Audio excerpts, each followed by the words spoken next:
As human beings, we're curious by nature. Our minds have the need to understand everything, and in an attempt to soothe that curiosity, we conjure up all sorts of explanations. The Denver International Airport was constructed and opened in 1995. In February of 2020, the airport commemorated the first departure of United Airlines Flight 1062 to Kansas City. 25 years prior, it celebrated the initial arrival of United Flight 1474.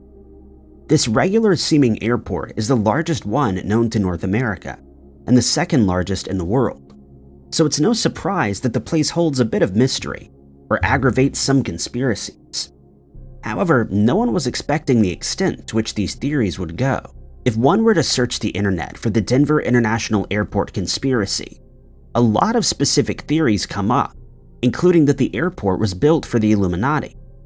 One such conspiracy theory was that of the capstone, an engraved granite monument which is said to have been laid over a time capsule in March of 1994. The time capsule is said to have contained a baseball from the Colorado Rockies game, a guide to Beavis and Butthead, a flight book, newspaper articles about the initial opening of the airport, and the Colorado flag. The capsule is due to be opened in 2094, and some believe that along with these objects are some secret clues of some sort. But the most intriguing feature of the capstone was one of the inscriptions seen on it. The capstone can be found on display at the airport's Great Hall. This means that many visitors can see the object, leading to a lot of speculation. The specific inscription in question was that of the first contributor list. Many believe that the contributors would be those who built the airport or something similar. But the engraving listed there reads as follows: New World Airport Commission. After extensive research, it proved that this contributor actually didn't exist, and to many, the name sounds suspiciously similar to the New World Order. Another curious inscription decorates the stone. This is a set square compass making up the symbol of the Freemasons, which are believed to be linked to the Illuminati, and made up of different organizations. In addition, the two names of two Grand Masters also appear on the stone. It's believed that the New World Order and the Illuminati are conspiring to control the world. Adding to this was the date that was described below the symbol, March 19, 1994. The equation of adding each digit to the day and year equals to 33. This points to the representation of perfection in Freemasonry, with the number being of the highest level. The theories only lead to the belief that the Denver airport was actually the headquarters of the Illuminati or the Freemasons. Another theory adding to this conspiracy was that the Queen of England, said to be part of the Illuminati, was buying the plots of land which surrounded the airport, but was suspiciously doing so anonymously. Along with the capstone inscriptions come similar ones found on the floors of the terminals. These are written in the Navajo language. The phrases, though, make very little sense or are part of a larger puzzle. The phrases translate to white metal or silver, the mountain that is white, the Tallow River, and a reference to a mountain which is believed to be the eastern boundary of Dineta. The airport's media relations chief, Heath Montgomery, explained all of these theories away. He stated that the capstone was part of the time capsule festivities, and the granite had been made by the Freemasons, which accounts for the inscription of the symbol found on it.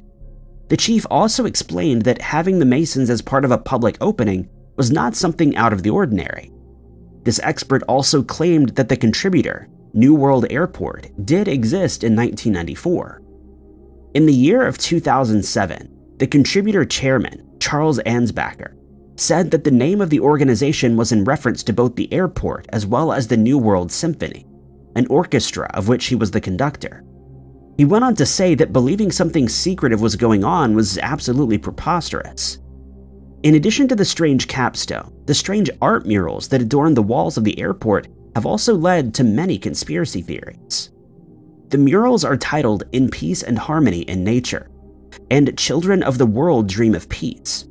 The first mural depicts a scene of burning trees and crying people, as well as caged animals. In the next installation of the same mural, a number of animals and people are coming together by a futuristic-looking plant. It's believed by theorists that these murals depict a mass extinction and the coming of an Armageddon, further supporting that the airport was built for the sanctuary of the Freemasons, Illuminati, and a few other selections, perhaps even more secret societies. In the second mural, the children are gathered around the futuristic plant, which is believed to be the symbol of the New World Order. In the Children of the World Dream of Peace mural, the first section shows a soldier wearing a gas mask, holding weapons and refugees, moving forward in tears, with the second section showing that same soldier who's no longer living, and his weapons are being destroyed. Theorists have reversed both of these murals, creating a story which states that there was no evil in the world, but then there suddenly was. They believe this evil to be the control of the New World Order. With all of these strange symbolisms and artworks at play, it's hard for the conspiracy theorists to see past the initial theory. These kinds of conspiracies have had an impact on the airport, but in recent years they've embraced such preposterous theories and made light of the situation, and continue to deny the involvement of the Illuminati. An uncommon area for strange mysteries would be the Grand Canyon. In recent years, some information has come to light regarding the later established national park. It was in 1908 when President Teddy Roosevelt was planning to make the Grand Canyon off-limits to operations involving mining or timber. Since that declaration, it took 11 years for the area to be considered a national park. During that time, before the canyon was due to be off-limits, an explorer saw his last opportunity to visit the scene. Adventurer G.E. Kincaid had taken his boat on the Colorado River through the Grand Canyon, which was rather rich in silver and gold and copper at the time. And the explorer wanted to see how much of this he could possibly get before he was no longer allowed to do any form of mining there, and the entire area was closed off. 40 miles from the El Tovar Crystal Canyon, the explorer noticed stains in the above sediment, about 2,000 feet up. Kincaid tied his boat and went to have a look at this curious sight. He found that there was no trail, but soon came across a curious discovery. Carved out of sandstone were a set of steps, many of them which would wind up to a higher platform on the canyon's side. Kincaid took to the steps until he found the entrance to an unnatural cave. It was clear to him that this was a man-made construct. Chisel marks on the walls sparked his interest further. He drew his firearm and a light and continued further.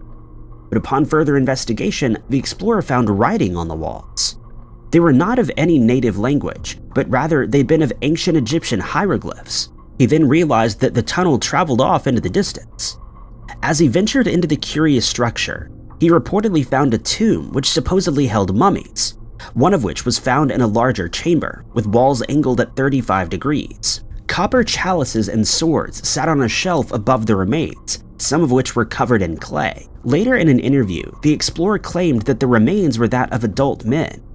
This led him to believe that it was a place for the burial of Egyptian warriors. Within this cave system, more artifacts were found, such as statues and weapons and even seeds. Each of these matched up with Egyptian origins. In later reports, it was suggested that a Smithsonian anthropologist, S.A. Jordan, had orchestrated G.E. Kincaid's adventure, but the Smithsonian states that they have no record of either of these supposed scientists. They also deny ever receiving or uncovering any ancient Egyptian artifacts in North or South America, including in the Grand Canyon region. No other person has been able to find the cavern that G.E. Kincaid claims to have found. The claims made by the Smithsonian sparked a lot of interest among conspiracy theorists, leading to the idea of the Smithsonian cover-up.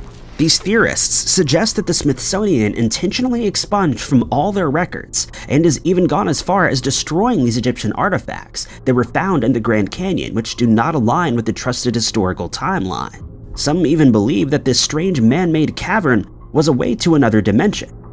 It's also believed that the area does exist but remains guarded, much like Area 51. And perhaps this is why Teddy Roosevelt opted for the canyon to be closed off to the public. A very similar claim was made by Joseph Malhata, a known conspiracy theorist who stated that he found a large cave in Kentucky which also housed some ancient artifacts. Some also believe that the Grand Canyon was inhabited by an ancient civilization. Some of the legends even suggest that giants lived in the Grand Canyon. But of course, this information is believed to have been suppressed by the Smithsonian. If the hieroglyphics found within the area that was discovered by Kincaid were deciphered, perhaps that would resolve the mystery. But the question remains as to why the Smithsonian would cover up such an important piece of history. This conspiracy seems more factual than previously thought. The cavern, which is now known as Kincaid's Cave, is heavily guarded. Access to this area is now illegal, but that's not prevented some people from trying to enter it, but this results in the arrests of said people. If the Smithsonian had nothing to hide, then why guard areas so heavily, and even go so far as to arrest people for attempting to enter? Additionally, some have theorized that the remains of a giant civilization were found here, but again it was covered up by the Smithsonian. It's also believed by the conspiracy theorists that the Grand Canyon has some sort of link to Ramses, who is credited to have built many of the larger Egyptian monuments. This would account for the incredible tunnels and large systematic building elements that were supposedly found within the cavern. But again, the Smithsonian denies that any evidence was uncovered linking the Grand Canyon to Ramses or an Egyptian civilization. In addition to these claims, there's also a theory of cursed items being in the Grand Canyon. Some of the park rangers have received notes and returned items from visitors after the objects were reported to be haunted. Furthermore, some suggest there's a Bigfoot-like creature roaming the Grand Canyon, and that the remains of dinosaurs have also been uncovered there. Conspiracy theorists have also reportedly found a secret doorway on Google Earth. This door appears to be built from rocks that are strategically placed. They suggest that the entranceway is an indication of alien life forms. But some of the theorists think that the structure looks a lot more like an Egyptian construct than an alien one, further supporting the idea that the Egyptians roamed the area way before anyone else had. And for some reason, the Smithsonian wants no one to know about it. The conspiracy that suggests that Egyptians took up residence at the canyon is far more believable than anything to do with an alien or giant race. Perhaps this cavern holds a lot more than what's been publicly released. Initially, the story of the Egyptians inhabiting the Grand Canyon was revealed in the Arizona Gazette in 1909. Many who do not believe the theory of Egyptians in the canyon have speculated that the newspaper article was fake. A member of the Smithsonian Institute had explained that after searching their files, no Jordan nor Kincaid was found, and they also found no record of a lost civilization. But the conspiracy story continues to be spread through books and videos and by word of mouth. The question, however, still stands. Why is the Smithsonian guarding the Grand Canyon's cavern entrance so intensely, if it's not hiding something? Another conspiracy surrounding the Denver International Airport is that of Area 52, the name coined by some conspiracy theorists. As previously discussed, the theorists believe that the Freemasons as well as the Illuminati were somewhat involved in the airport, and also believed it to be the headquarters of the secret organizations. The theory runs further back to the initial construction of the international airport. The airport was supposed to be operational and completed by October of 1993, but due to design alterations, disputes on the contracts, setbacks, and other changes to existing buildings, the airport was only able to open in 1995. One person involved in the construction of the airport had stated that an unfinished 5-story building was designed incorrectly, and instead of destroying it, they merely built on top of it. But there seems to be far more than just one of these underground buildings. The initial building that was buried was reduced to an unusable area. A total of 6 are known, with more that are supposedly hidden. Theorists believe that the story that was told about the buildings being built improperly was actually a cover story for a much more dubious plan in play. It's also believed that there are miles of tunnels connecting these underground buildings, which are being referred to by the theorists as bunkers. It's suggested that the secret societies of the Illuminati and the New World Order created the bunkers in order to have a safe space during the upcoming apocalypse.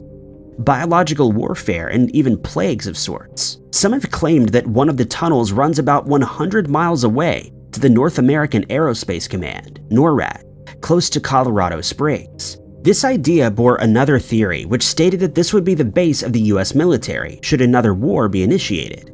The theory that these underground buildings are for secret societies is not the only one, though. Another conspiracy expresses the idea that aliens and lizard people are the ones who reside here.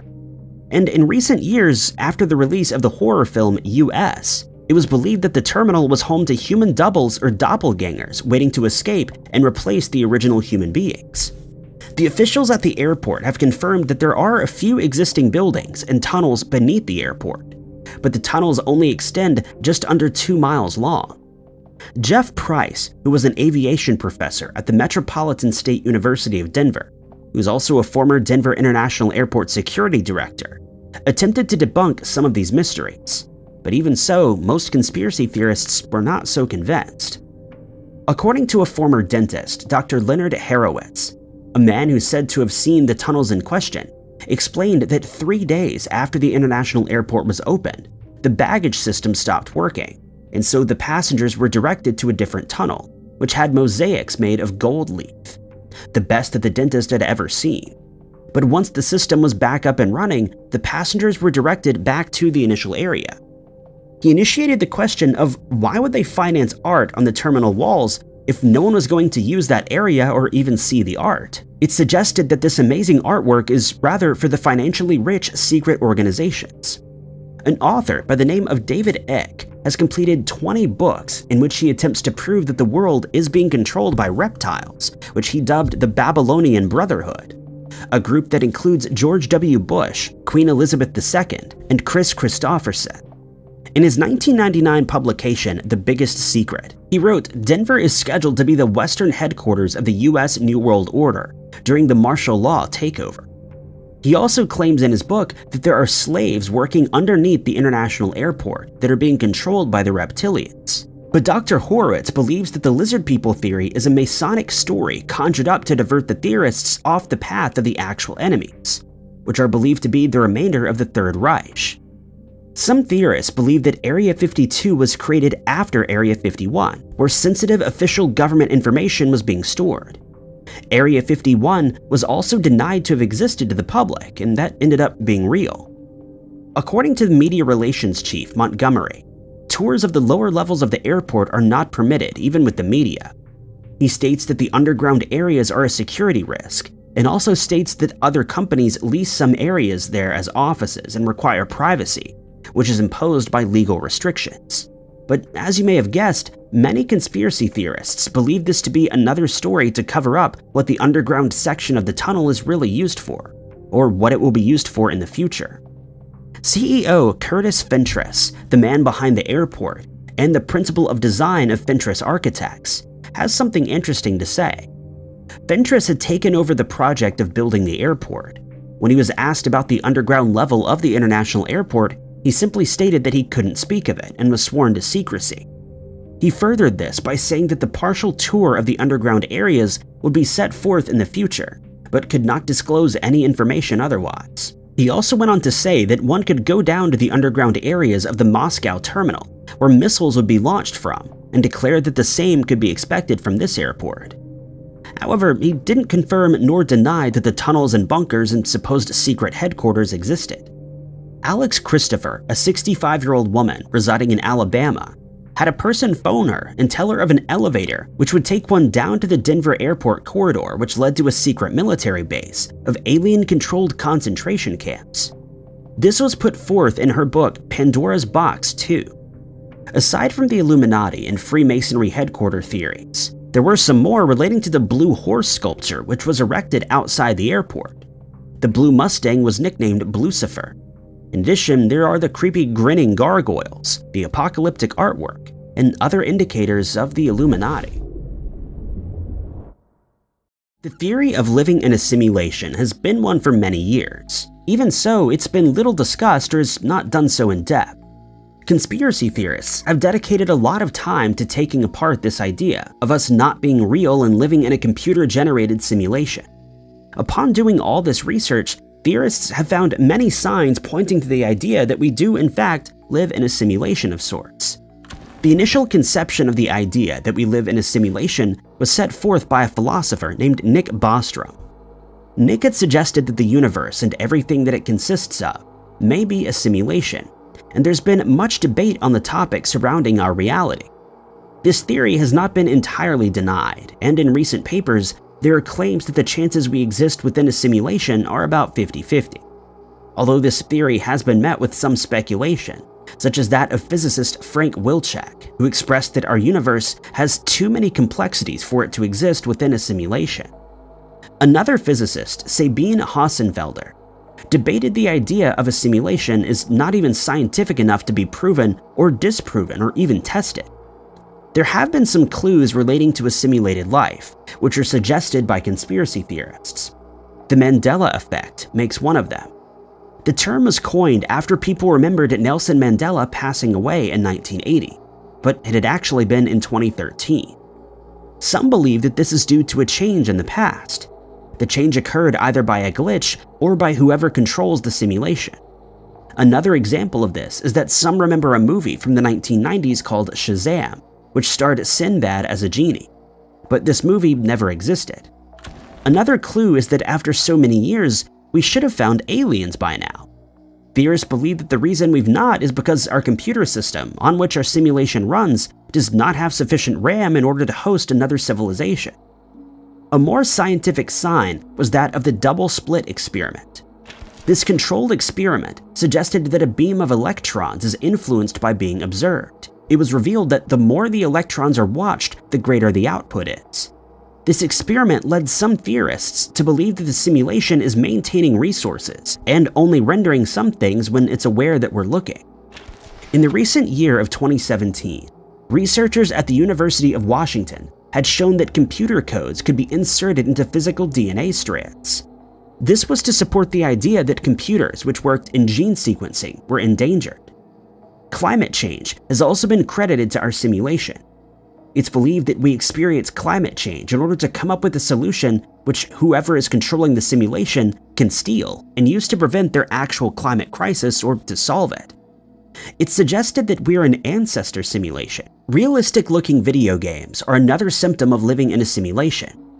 Elon Musk is in support of Nick Bostrom's theory.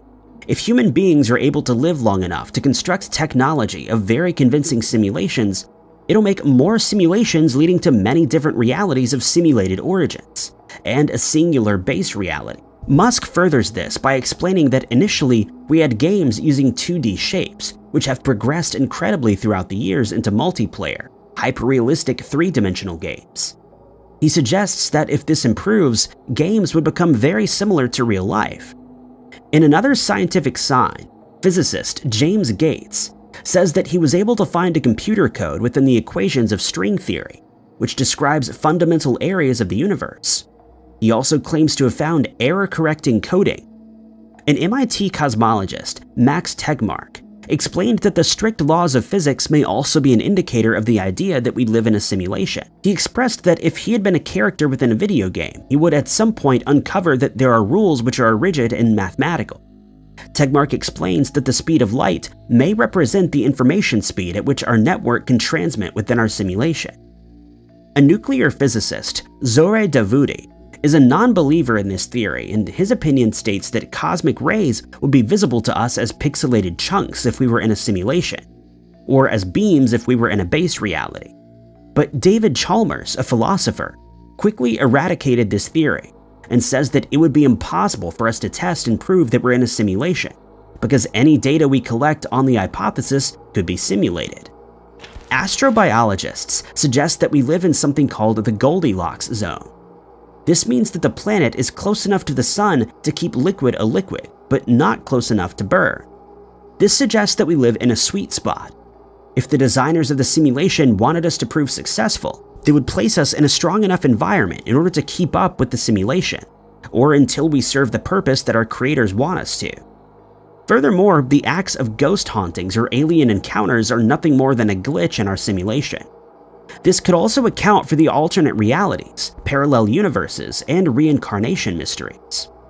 Some conspiracy theorists believe that we've already discovered the size of our pixel building blocks. This is known as a Planck length. This is the point at which our concept of gravity as well as space-time do not apply. If our reality is that of a simulated one, the Planck length would then be equal to that of a pixel. The last sign we find in relation to living in a simulation, according to theorists, is the Yanny versus Laurel effect, the audio where some hear the word Yanny and others hear Laurel. Similarly is the photo of the same dress, which is perceived as blue, but others saw it as gold. This adds to the idea that we're all living in our own realities and perceiving things very differently. Elon Musk is one such believer in this theory. He stated that it's more likely than not that we live in a simulation. In 2021, on the 49th anniversary of the 1972 tennis video game called Pong, Musk commented the following, saying, quote, 49 years later, games are photorealistic 3D worlds. What does that trend continue to imply about our reality? This was a continuation of his conspiracy, which he commented on in 2018, stating that as video games and realities continue to adapt, they will at some point become indistinguishable. Musk suggests that if we're able to create such advanced realities, then perhaps an ancient or otherworldly civilization was able to do the same. Deja vu is another example of living in a simulation. Philip K. Dick believed that when we experienced this, something within our computer-generated universe changed, or a timeline had taken a different path from the current one. It was stated that the only clue we have to knowing that we're in a simulation is when a variable within that is changed. Philip explained that the reason we experience deja vu is because the simulation is correcting itself. This theory is very quickly dismissed by skeptics who claim that the mind is an unreliable thing. But it can be counter-argued that our brains are actually very sensitive to change and may notice it without us even acknowledging the fact. Scientists have also taken this particular theory very seriously, since it may give explanations for other physical phenomena. As partially discussed, the observer effect in physics explains that fine visual details in a video game are not rendered. The only things that require rendering are what the character is going to see or interact with, an idea known as culling. The same idea has been applied to our simulation, using the beam of electrons which only acts when being watched. Thus, whatever we perceive in the world has been rendered to act a certain way when we see it or interact with it. It's then culled out when we're not looking at it. In addition to this scientific theory, the reason we experience certain things such as deja vu, alien encounters, and even ghostly beings in our hallways can be viewed as a glitch within the coding or the rendering, allowing the slip of undeveloped information. And then we come to the act of REM sleep dreaming. Dreaming allows us to produce all kinds of simulations and worlds within our minds. Consciousness experienced in dreams and when awake both involve the creation of simulations of various worlds. But why were we created to be able to dream? Why did the coders code us to make up things in our sleep and experience consciousness? It suggested that we're supposed to be created exactly like our makers for experimental purposes, such as the aforementioned climate crisis solutions, or maybe even information involving advanced weaponry or psychological and scientific breakthroughs.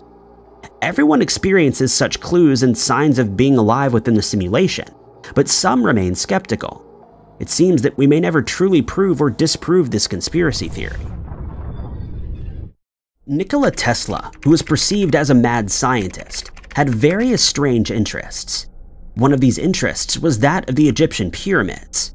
The pyramids and their uses have been one of the world's many mysteries for ages.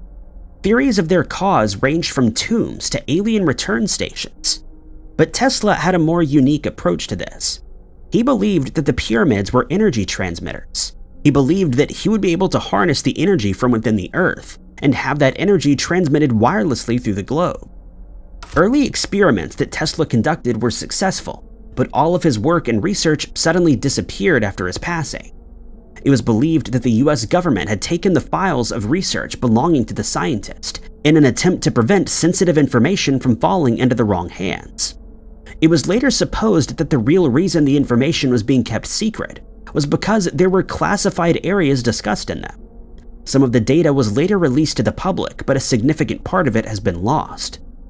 The FBI had told the Office of Alien Property to take the research files and papers that Tesla had been working on, as well as other items from his property. J. Edgar Hoover, who worked for the FBI, stated that the information here was top secret, and it was vital for the government to get a hold of this information before any of the major superpowers did. It was thought that all evidence of this wireless power was lost as well. Initially, the Pyramid of Giza was also thought to be a tomb of sorts, but the pyramid did not exhibit any of the characteristics of a normal pyramid, nor did it host any Egyptian artifacts. It's believed that the pyramid actually served a different purpose entirely. It was not Tesla who created wireless power. The power was there all along for over 5,000 years. Sometime after the papers of research were taken, an electrical engineer named Dr. John G. Trump reviewed the information in order to determine if they were of any value. But he determined that the data here did not exhibit any new work. Tesla's family wanted his personal belongings to be returned, including Sava Kosanovic. Only some personal items were returned, but the FBI wanted to arrest the nephew in fear that he would allow the work to be leaked to the enemy. After a lengthy court case, Sava, the rightful heir to the belongings of Tesla, was finally given what he had requested. The files and other belongings were sent to Belgrade. Only 60 out of the 80 trunks belonging to Tesla found their way to Sava. After this, many more conspiracies arose in reference to the missing information. In 2016, the FBI declassified some more information, but some of it was still missing. It's also known that the government used Tesla's work in particle beam technology. More research was later used in later developments by the government as well. The location of the remainder of Tesla's files are encapsulated in mystery. It's strongly theorized that the government kept or destroyed the files because they may have contained some highly secret or possibly dangerous information. Aside from the whereabouts of the documents and files, another mystery is what exactly those files contain and why they're not being released to the public. Is it possible that given Tesla's interest in the Great Pyramids and their mystery, that he was unable to unravel a particular secret, such as the use of the pyramids? Some theorists believe that Tesla did in fact uncover a limitless source of energy within the Egyptian pyramids. Tesla developed a theory that the world is a natural generator of energy, and one only needs to find the correct shape in order to harness this energy. He classified the shape as a pyramid or a triangle, but the shape was not what mattered, it was the area of which the pyramids were. All of these discoveries and ideas also led some theorists to believe that Tesla was also part of the Illuminati. The Tartaria conspiracy theory is one that's been gaining popularity in recent years. The theory questions how humans were able to build impressive structures, and suggests that some ancient technologically advanced civilization was responsible for buildings such as the Great Wall of China and the Capitol in Washington, and that ancient civilization originated in Central Asia. Old European maps of Asia often feature a huge area of land known as Grand Tartary. It encompassed Siberia, the areas today known as Mongolia and Kazakhstan, and much of China. According to this conspiracy theory, this represented the Tartarian Empire, the technologically advanced empire of giants that once ruled the world. The people spread across the globe to as far away as New Zealand, and created architecture to match their huge intellect and larger-than-human persons. At some point in the past, maybe even as recently as 100 to 200 years ago, a great mud flood covered the globe. The Tartarian Empire was wiped out, taking the superior technology with it. The giants of old were also wiped out, leaving behind relatively small humans. Most of the grand buildings that the Tartarians built were lost, but some remained.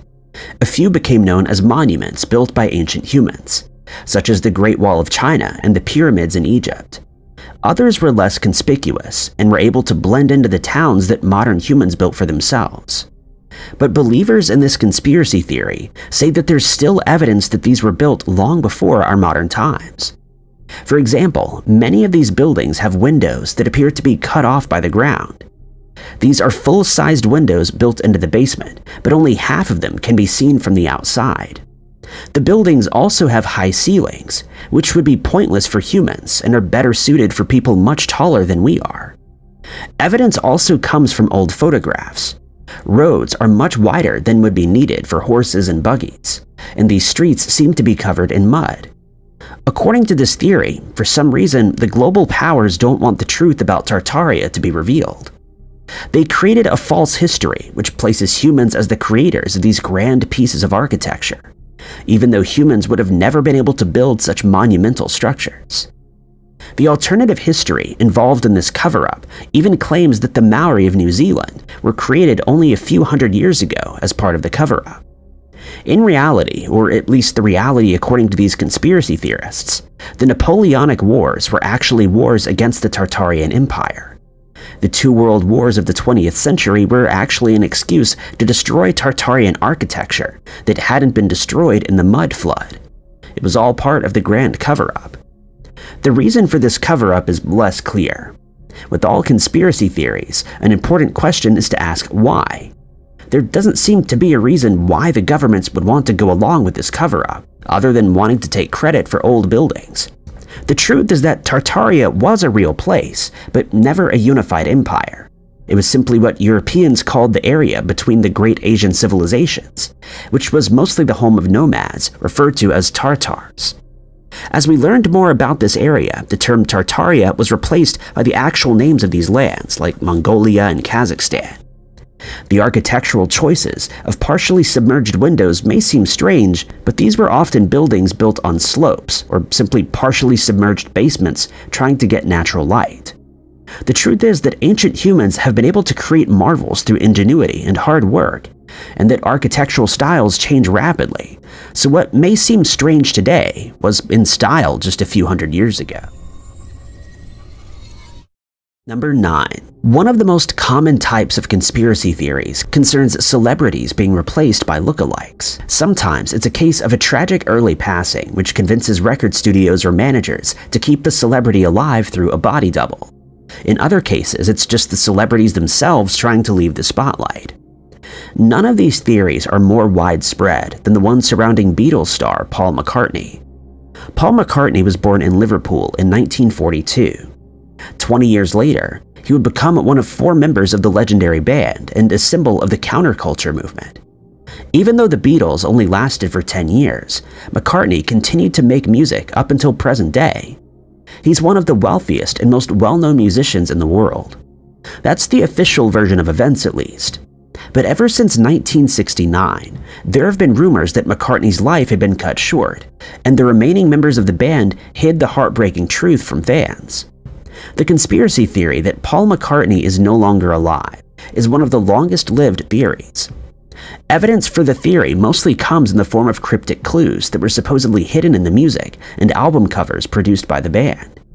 The fact that McCartney and the other band members came out multiple times to trash the theory has done little to stop it from spreading. According to this conspiracy, McCartney was involved in a car accident in 1966 and passed away.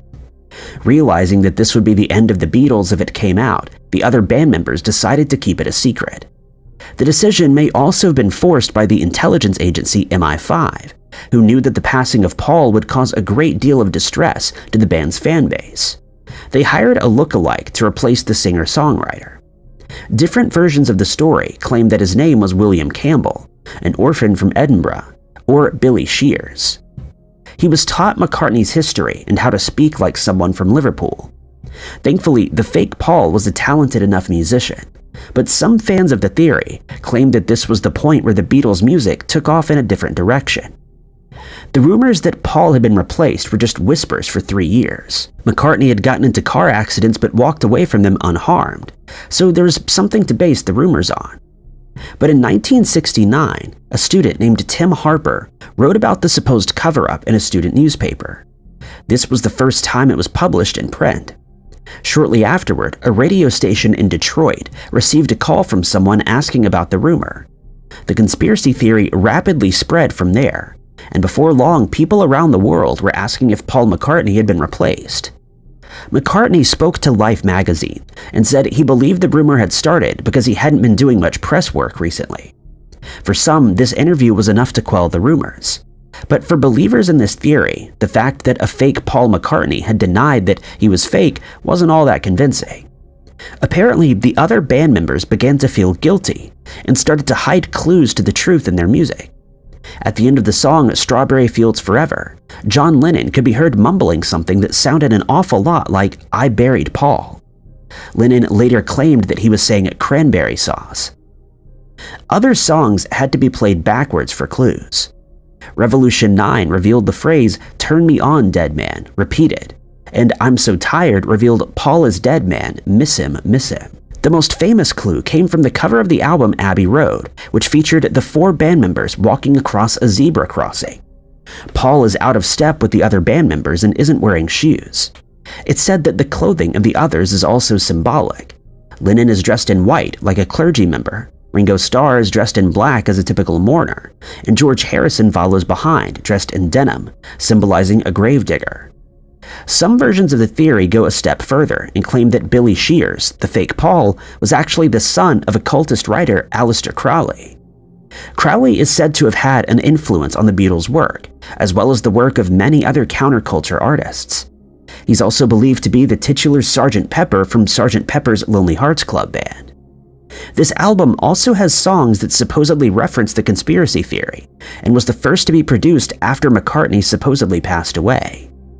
This is a theory without much evidence, but a conspiracy that's difficult to prove false. A strange conspiracy that began on the internet a little over 10 years ago concerns fishing rights, the Trans-Siberian Railway, and the country of Finland. To most people, Finland is a sparsely populated Nordic country between Sweden and Russia. It's home to 5.6 million people and only gained its full independence from Russia a little over 100 years ago. It has its own unique language and culture and is distinct from neighbors in Scandinavia.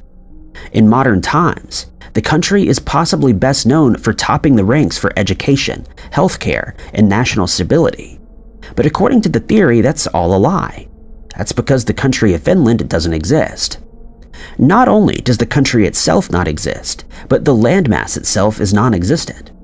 The conspiracy starts with Japan on the complete opposite side of Russia.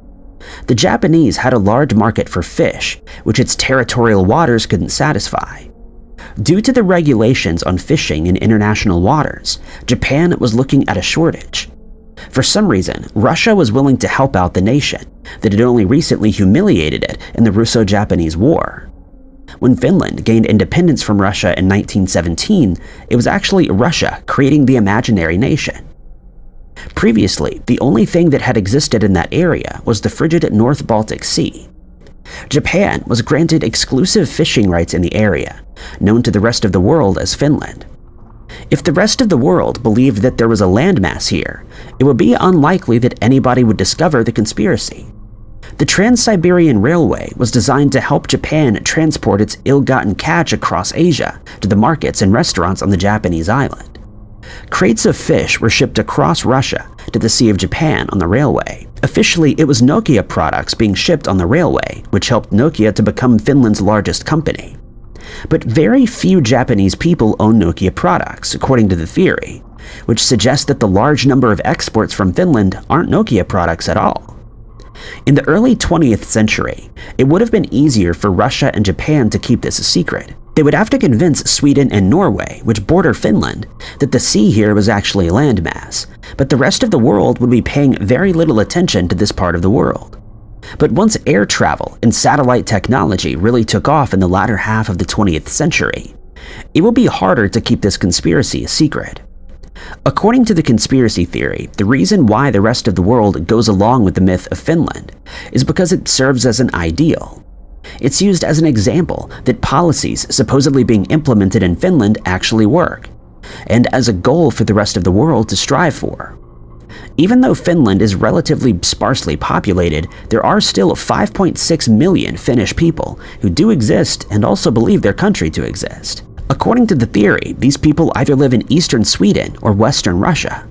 This is the same place that those traveling to Finland are taken to. The theory is yet to explain the centuries of Finnish culture and heritage that occurred before the conspiracy began. Finland as a country may not have existed at that time, but the Finnish identity definitely did.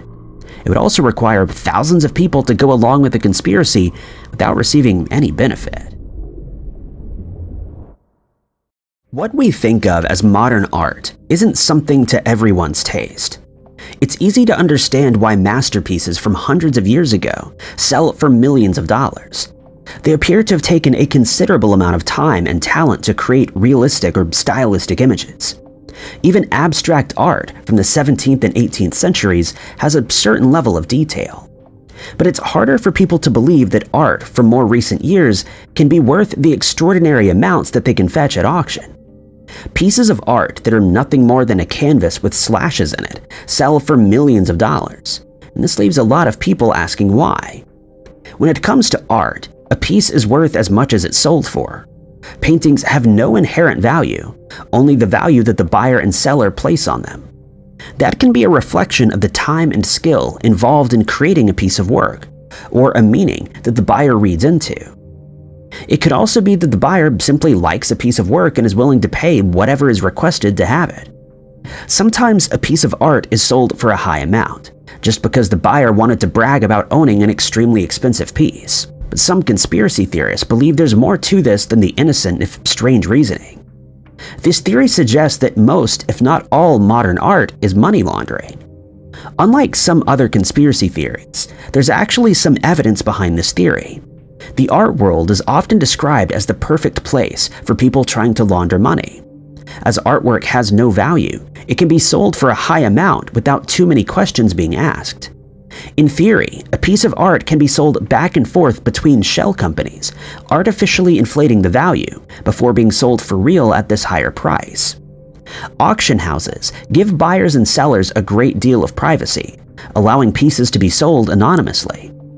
Oftentimes, the painting doesn't even move location. Instead, it's held in what's called a free port in countries like Switzerland, where it can change hands legally countless times without ever leaving the secure container where it's being kept. A long and confusing paper trail is left behind, which makes it hard for anybody who might want to investigate the sale.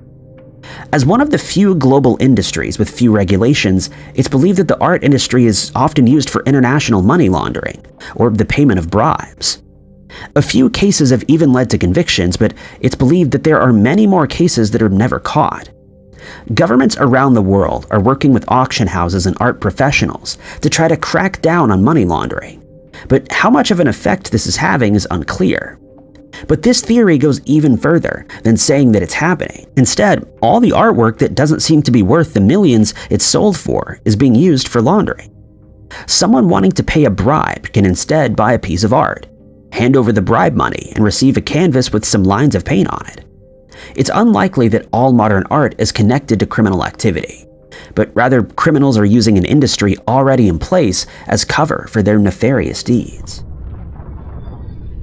There are many stories of astronauts and cosmonauts experiencing something unexplained in space. Most of these instances are eventually explained as natural, if rare phenomenon that science has no idea to look out for.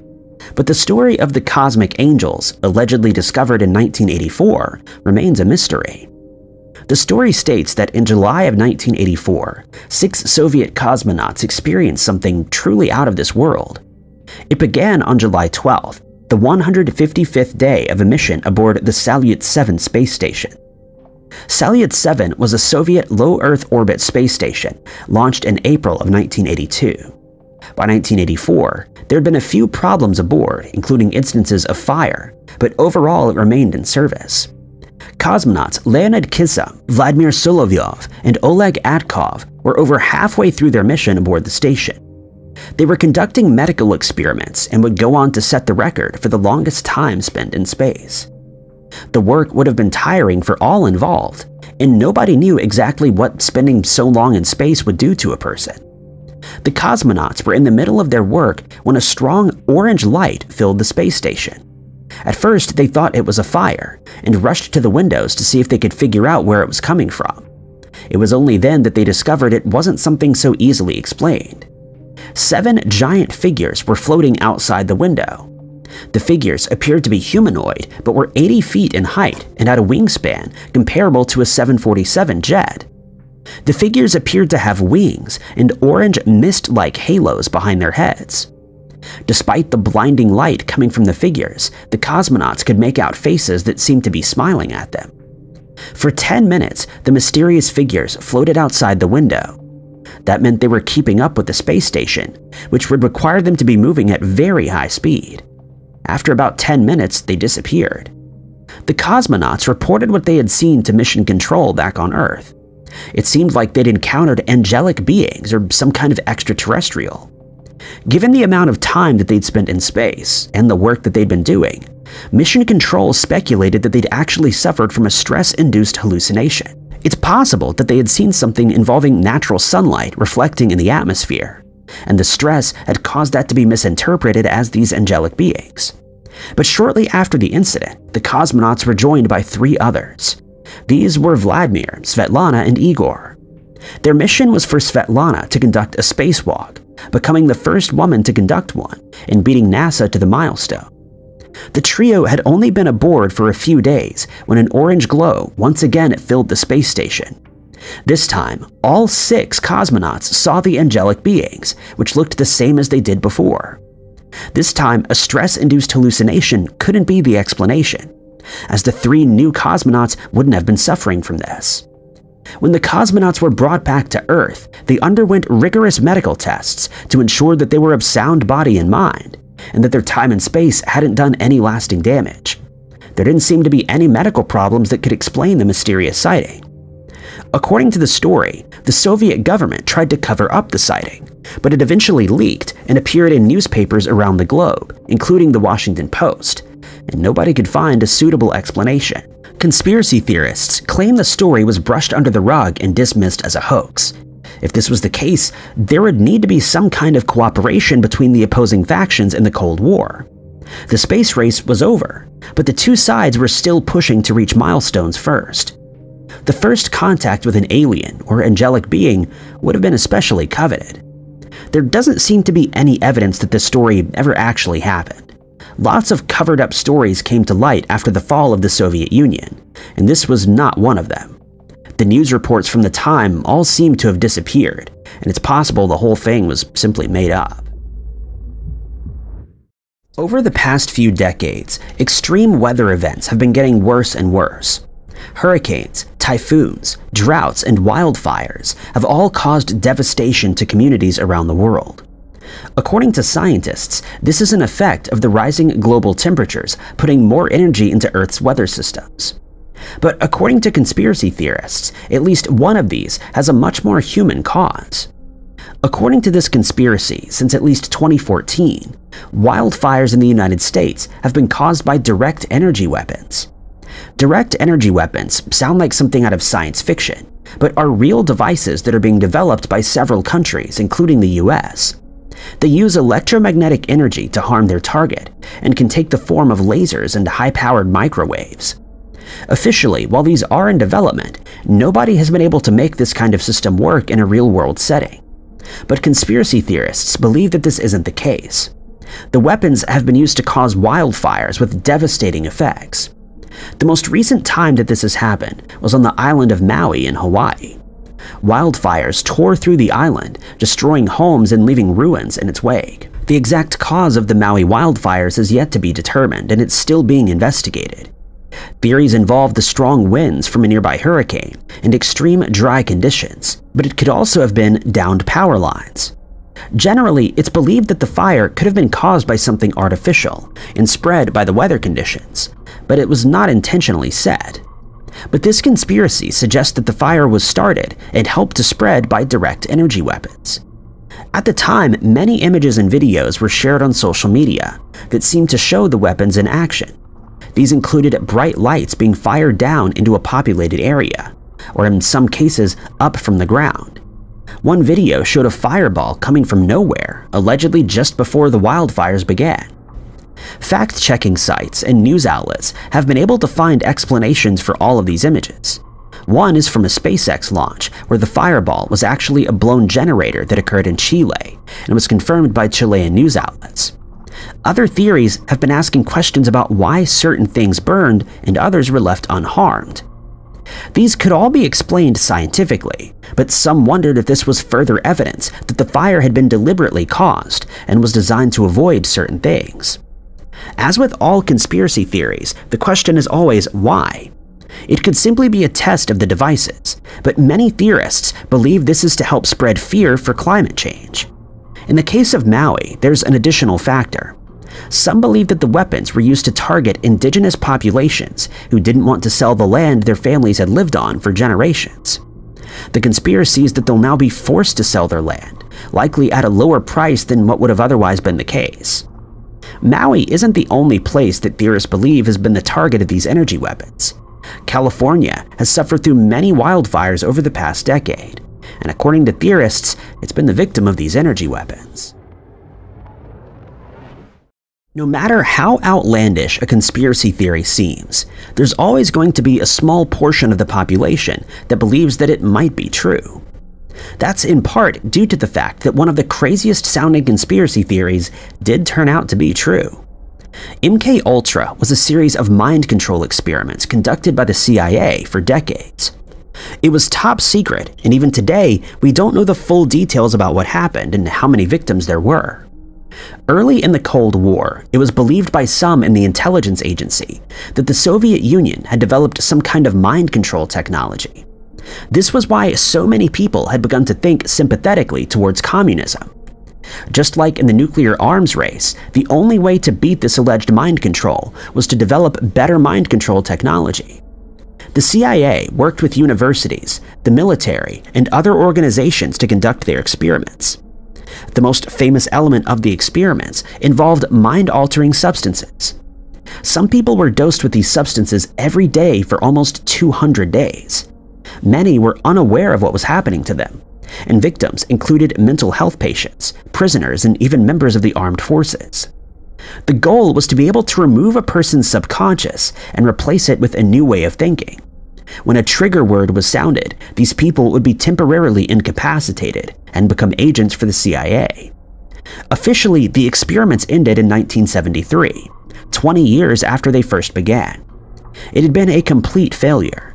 Not only had the CIA not succeeded in creating an effective form of mind control, but it had also caused significant harm to many of the test subjects.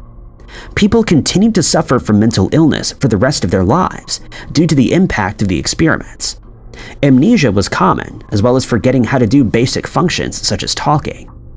A committee in the US Congress, and later the Freedom of Information Act requests, revealed the experiments to the public only a few years after they had ended. But by then, many documents had been destroyed, and it may be impossible to know the true extent of this conspiracy. While the MKUltra project officially ended in 1973, many conspiracy theorists don't believe that to be the case. Some believe that the name was simply changed, and the experiments became more secretive. Instances where celebrities or politicians appear to act strangely are seen as evidence that they're the victims of government mind control. There are moments when people appear to stare off into space and completely forget what they're doing or talking about.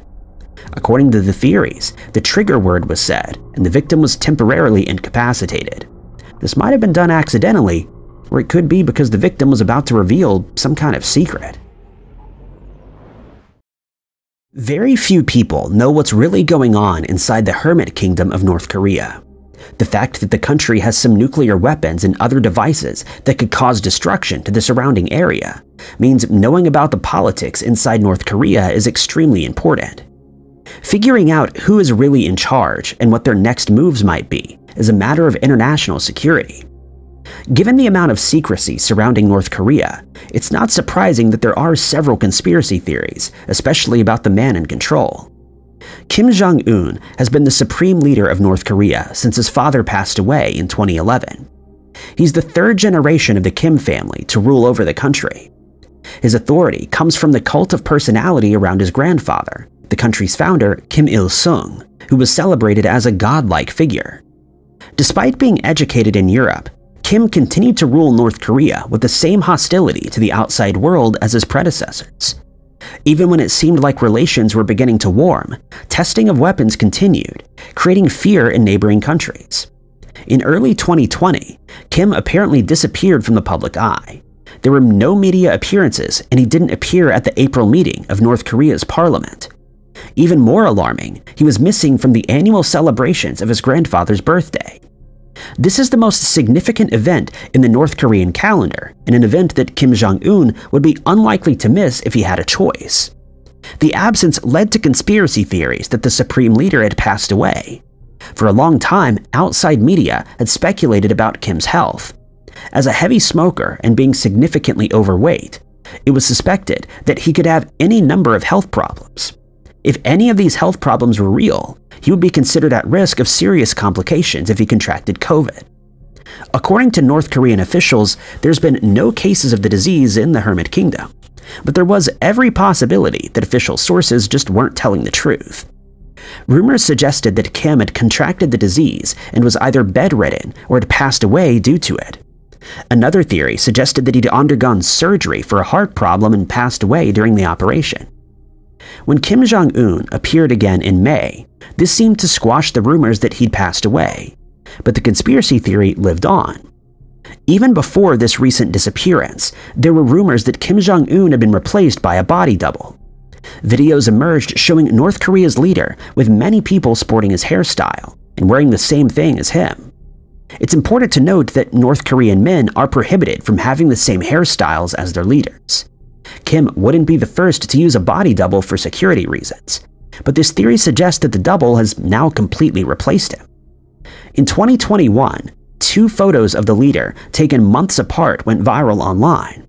As well as showing significant weight loss, people pointed out differences between the leader's facial features, including his earlobe and nose. In 2014, it was speculated that Kim was no longer in charge at all, but there'd been something like a quiet military coup behind the scenes. Government officials were now running the country and using doubles of the supreme leader as a figurehead. Intelligence agencies in South Korea have dismissed these rumors and believe Kim Jong-un is alive and well, but still haven't been able to explain his mysterious absence in 2020.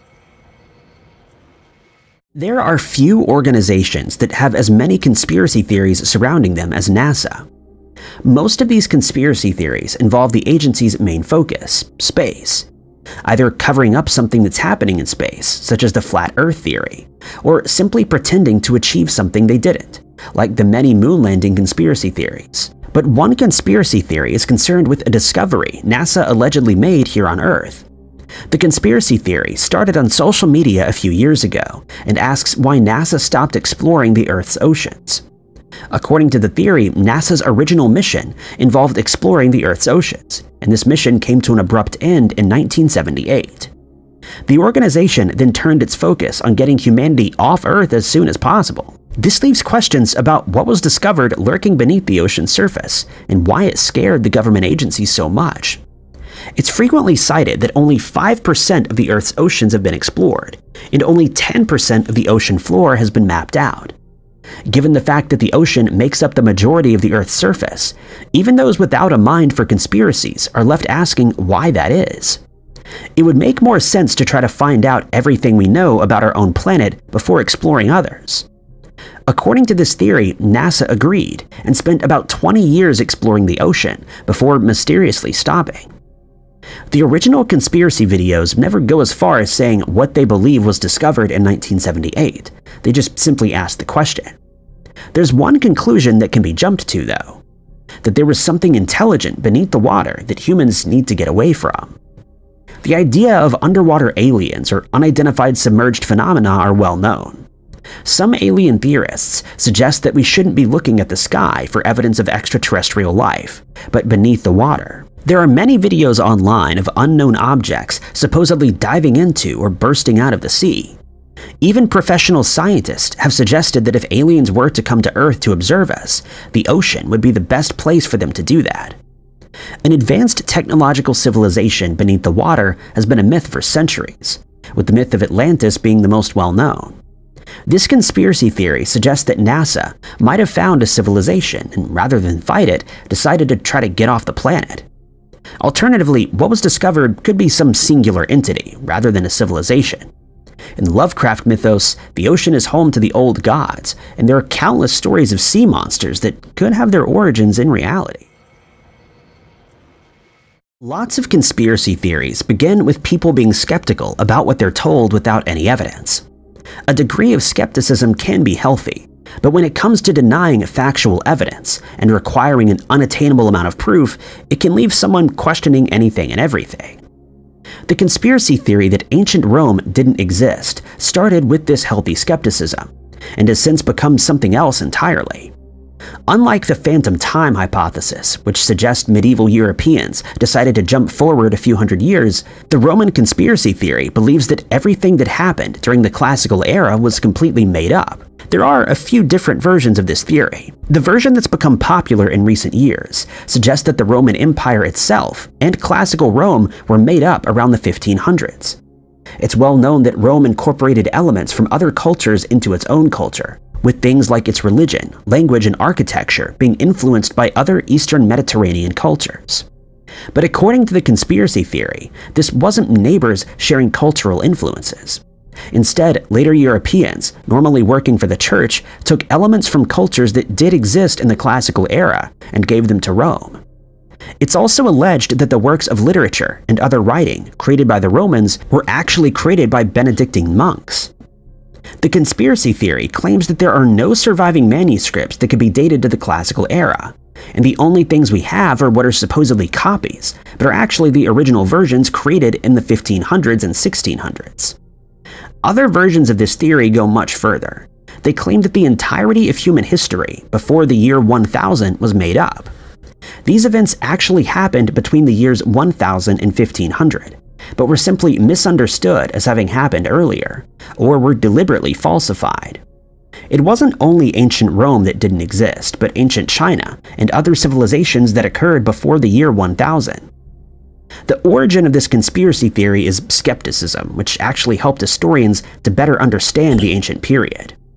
During the Renaissance, historians were looking again at the manuscripts that were supposedly copies of ancient texts. They discovered that some of the documents were actually forgeries from later periods, including the donation of Constantine, which supposedly gave the Pope in Rome control over the Western Roman Empire, and was written by Constantine I.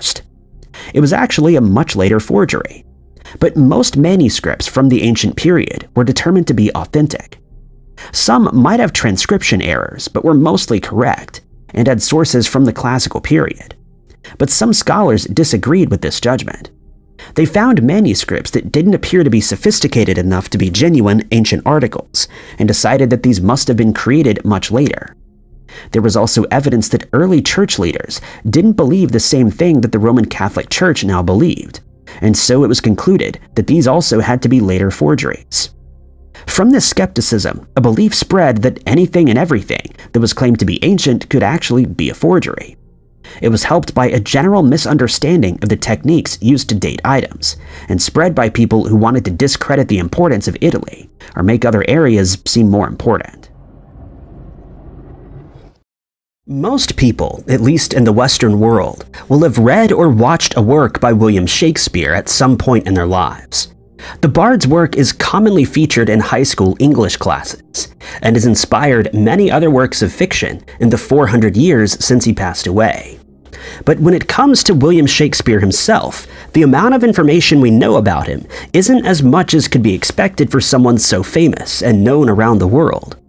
For some, this is evidence for a creepy conspiracy theory, that the world's most famous playwright didn't actually write his plays at all. The anti-Stratfordian theory has been around since at least the 18th century, although some claim there were even people in Shakespeare's lifetime who didn't believe he could be behind the plays. The name comes from the fact that the Shakespeare that most people know was born in the town of Stratford-upon-Avon, located in Warwickshire.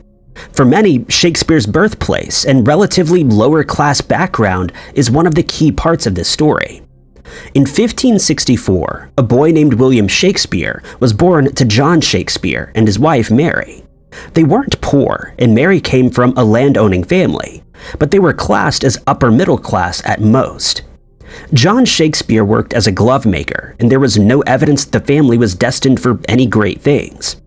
According to some sources, most of the family couldn't read or write, making it even harder for people to believe that the family's son would become a famous writer. Shakespeare didn't go to any college or university, but is believed to have studied at a grammar school, which would have taught him the classics as well as Latin and other things he would incorporate into his plays. Shakespeare married his wife, Anne Hathaway, 8 years his senior, in 1582, and the couple had 3 children together. But after the children's births, he didn't appear in any historical records. Then, in 1592, a William Shakespeare appeared in the London theatre scene, performing in and writing plays. He was part of the Lord Chamberlain's Men, a group of actors that were the only group permitted to perform his plays. They eventually became the King's Men when King James I became their patron. In 1616, he passed away from natural causes, leaving behind a legacy that lasts to this day. As well as the lack of legal evidence surviving of Shakespeare, people have put forward a number of issues with the idea that the Stratford man could write the influential plays that he did. The first is that they concern topics and scenes that are seen as above Shakespeare's education level. He wrote about nobility, kings and dukes, about the legal system, and about certain scientific principles. While it's true that nobody needs to have a comprehensive education to have an imagination, it's clear that Shakespeare's work included details that imagination couldn't account for. These were elements that would have only been known to the upper class, those working in politics or legal professions. But the details were correct, and Shakespeare's fans came from all levels of society. People who were familiar with these topics were also fans of his work. It's been pointed out that Shakespeare went to a good school and would have been taught about the classical works that inspired his own plays. He would also have seen other performances, and as his fame grew, he would have been able to meet people who were closer to the professions that he wrote about, possibly gathering more information. But the school that Shakespeare is believed to have attended doesn't have records from that far back, and it's not possible to know for certain that he did attend. There also doesn't appear to be a large amount of writing from Shakespeare that survives today. His plays exist, but there's little that was physically written by him. There are no handwritten letters and only a handful of signatures. There are other pieces of writing that scholars believe were handwritten by Shakespeare, but they can't say for certain. For those who don't believe the bard could write himself, this is further evidence. His signatures don't particularly look like what you would imagine them to, but he was writing in a style known as secretary hand, which was common in England at the time. If Shakespeare didn't write his plays, though, the question remains, who did? There are a few different theories for this. The first is that the Shakespeare born in Stratford and the one who appeared in London were not the same person. There are no contemporary accounts that explain why Shakespeare made the move from the countryside to London. The bard didn't come to London and immediately start putting on shows that drew a large crowd. One story states that he got his start working as a stable hand at a theater.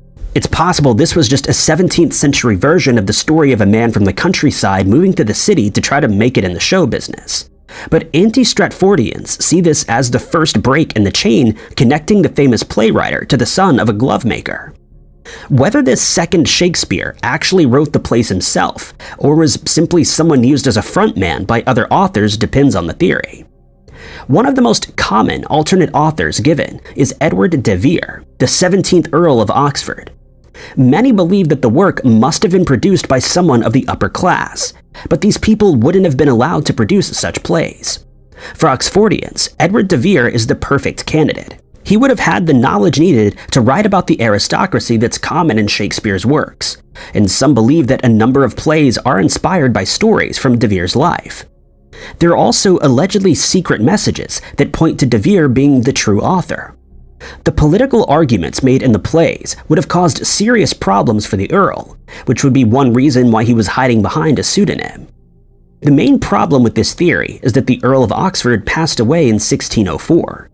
Some point out that this is when the quality of writing started to drop, but famous works like Macbeth, King Lear, and The Tempest all hadn't been written or performed. If Edward de Vere was using the pseudonym Shakespeare, he couldn't have been the only one.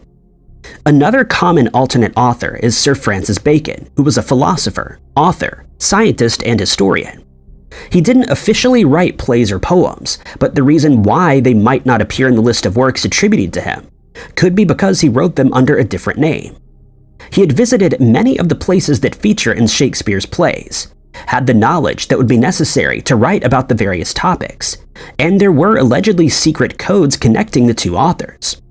Why Bacon would need to write under a pseudonym isn't clear. These are the two most common suspects for alternate authors, but almost every prominent Elizabethan has been tied in some way to Shakespeare, including fellow playwright Christophe Marlowe, who's alleged to have faked his passing in a bar fight and fled the country before writing in secret as Shakespeare. Even Queen Elizabeth herself has been accused of being the famous playwright. Lots of military bases around the world attract conspiracy theories, especially those that appear to be in unusual locations or have strange sightings attached to them. One of the stranger bases that have attracted some theories is located in North Dakota and looks from the outside like something from a science fiction movie. The Stanley R. Mickelson Safeguard Complex was built in the 1970s and is abandoned today. It sits roughly 13.5 miles south of the town of Langdon, in an isolated area without much around. From the outside, there isn't much to see other than air intake vents, and of course, the large pyramid-shaped structure with circular imprints on each side.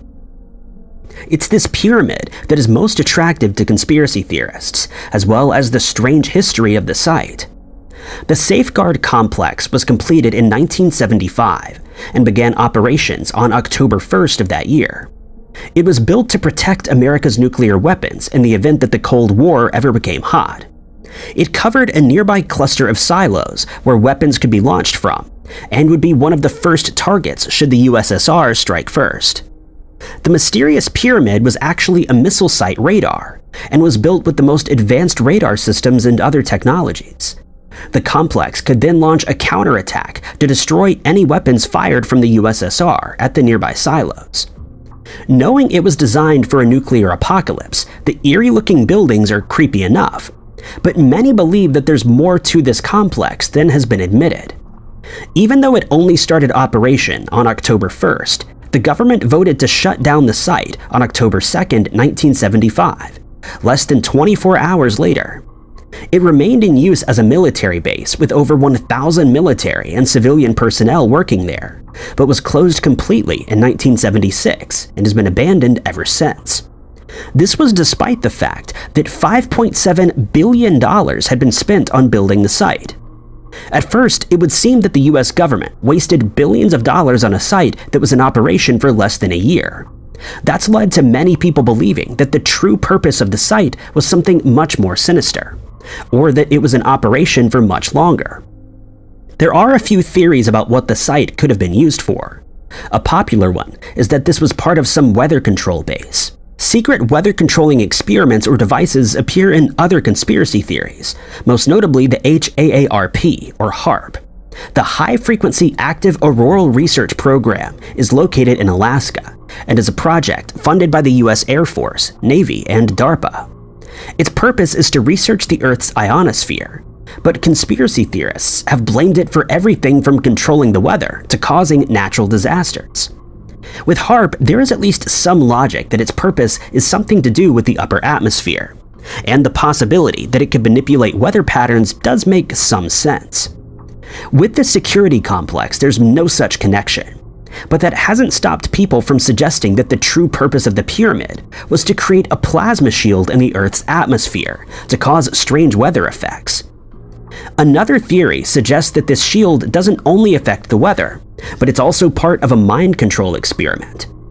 The infamous MKUltra experiments ran from the 1950s until they officially ended in 1973.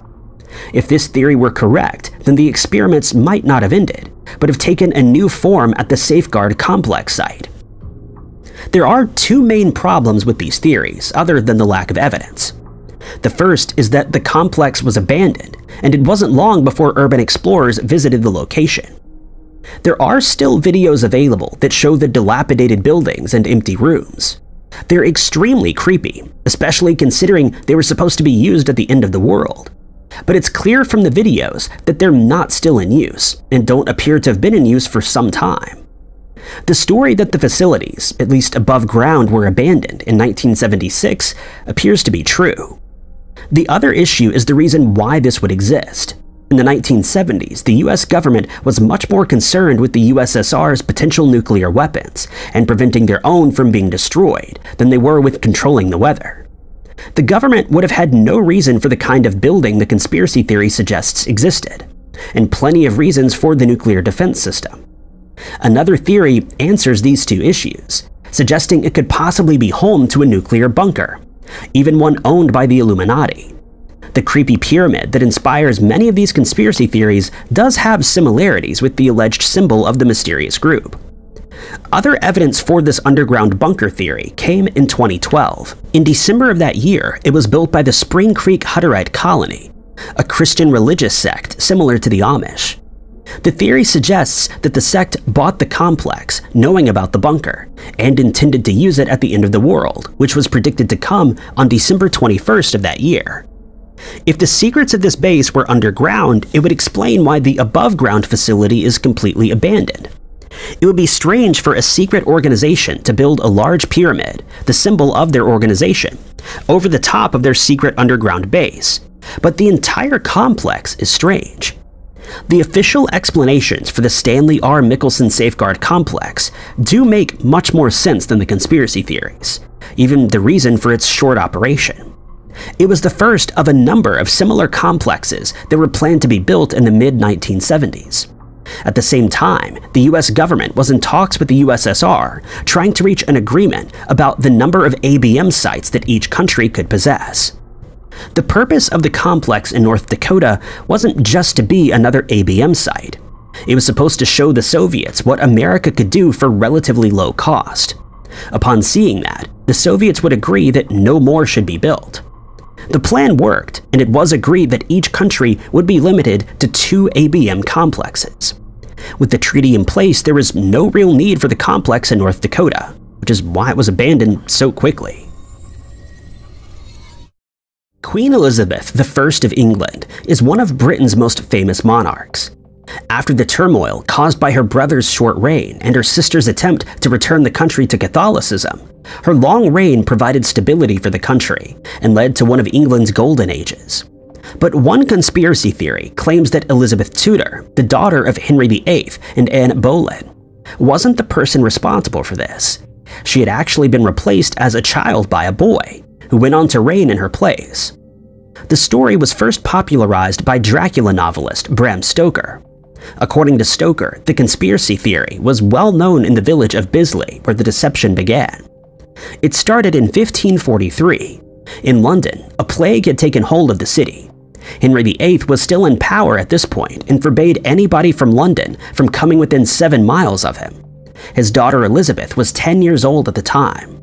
She was not Henry's favorite child. That would be his son Edward, who was 6. But Edward was a sickly child, and Elizabeth seemed like the best hope to continue Henry's legacy as a Protestant monarch. The young princess was sent to the village of Bisley in Surrey to protect her from the disease. Official history states that this was an uneventful time for the young princess and would have little impact on her life. But according to Stoker and this conspiracy theory, this would be where she met her end. Elizabeth had traveled to the village with her governess, Lady Catherine Ashley, and a guardian, Thomas Parry. It was their job to look after the young princess and continue her education. But unfortunately, Elizabeth grew sick. At the same time, news arrived that the king would be making the trip to Bisley to visit his daughter. This was very rare, as the king didn't see his daughter often, and it would be a major occasion. But before he arrived, Elizabeth passed away. Ashley and Parry began to panic. They knew that the king would be angry if he found out that his daughter was no longer alive, and believed they would get the blame for it. At this point, Henry had already found 2 of his wives guilty of treason, resulting in them losing their lives. The most recent victim, Catherine Howard, had met her fate only the year before. They were far from Henry's only victims, though, and Ashley and Parry believed they would be next. They came up with a deception they hoped would give them enough time to escape the country. They searched for a girl around Elizabeth's age that they could disguise as the king's daughter. Unfortunately, the small village of Bisley didn't have any. The best they could come up with was a young boy, a few years younger than Elizabeth, who had her general build. According to one version of this theory, he had been Elizabeth's schoolmate. He was dressed up in Elizabeth's clothing and given a wig before being presented to the king. Remarkably, neither the king nor anybody in his entourage noticed anything out of the ordinary, and the Bisley boy was accepted as Elizabeth Tudor. The original plan was for Ashley and Parry to flee the country before the king found out the truth, but they realized that their families would be hurt if Henry couldn't get to them. They made the decision to properly train the Bisley boy to be the princess. Both were rewarded with high positions in Elizabeth's court. Ashley was the favorite of the queen and became the lady of the bedchamber, and her husband was the master of the jewel office. Parry was knighted and made controller of the household. The new Elizabeth grew up but wore long dresses and was always seen with makeup and a wig to help disguise her masculine features. When her brother and sister both passed away without producing any heirs, she ascended to the throne. One of the most important things for a monarch usually is to produce an heir to secure their line. But even as she took the throne, Elizabeth declared that she wouldn't marry and wouldn't produce children. She didn't, and in 1603, she passed away without an heir or a clear successor. According to this theory, the reason why Elizabeth didn't marry is obvious. If she were to marry, then the secret would be revealed. Anybody who would be a possible suitor for the queen would be a high-ranking noble or a royal from another country. It would soon get out to the rest of Europe that Elizabeth was an imposter, and that couldn't happen. People who believe this theory find it suspicious that Parliament and Elizabeth's advisors were willing to accept that she declared at the beginning of her reign that she wouldn't marry. If she had nothing to hide, then these people would have likely pushed for their monarch to make a political marriage, such as the one her sister Mary had with the King of Spain. Of course, that didn't work out, and didn't stop Spain from going to war with England. So it could be that politicians didn't believe a marriage for Elizabeth would work any better. There is a little evidence for this theory. One piece is a comment from Sir Robert Tyrwhitt, who wrote in 1549 that he believed the Queen, Ashley and Parry, had some secret that they had agreed to take to their grave. He said nothing about what the secret might have been. Another piece of evidence is just how protective Elizabeth was over her image. As well as her makeup and wig, few portraits of the Queen were allowed to depict her as she really looked. She also would only let a select few doctors examine her, and would let illnesses get extremely bad before going to see the doctor about them. She was insistent that when she passed, no post-mortem should be completed, and there wasn't one ever done. There also seemed to be a change in Elizabeth's attitude after her visit to Bisley as a child. She was once shy but a good student who absorbed knowledge easily. She was a prodigy who took in as much information as her tutors could give her. Afterwards, her progress in class slowed significantly. She also became bolder. This all could have been part of Elizabeth's progression into a teenager, but the personality change would also be explained by her being a completely different person. There's also a story of a coffin being discovered in Bisley in the 1800s, which contained the skeleton of a young girl wearing fine clothing from the Tudor period. Of course, there's plenty of evidence that this conspiracy theory wasn't true. It would be impossible for so many people to not realize that the young princess was someone entirely different, especially as she or he grew up. At one point, when a marriage was being considered with Philip II of Spain, he bribed Elizabeth's laundress to see if the Queen would be able to have children. This had been his issue with Mary. The laundress provided evidence that she would be able to. A panel of doctors had also examined Elizabeth to provide an answer to this question. The Queen may have preferred a few doctors, but they weren't the only ones to have examined her. Elizabeth's aversion to marriage can be easily explained by looking at those around her. Her father married 6 times, and Mary's marriage to Philip of Spain had not gone well either. If she did marry, then she risked her husband or his family taking power away from her, which would have cost her her life. Elizabeth may not have produced any heirs, but there was a clear line of succession after her, with the throne passing to James VI of Scotland.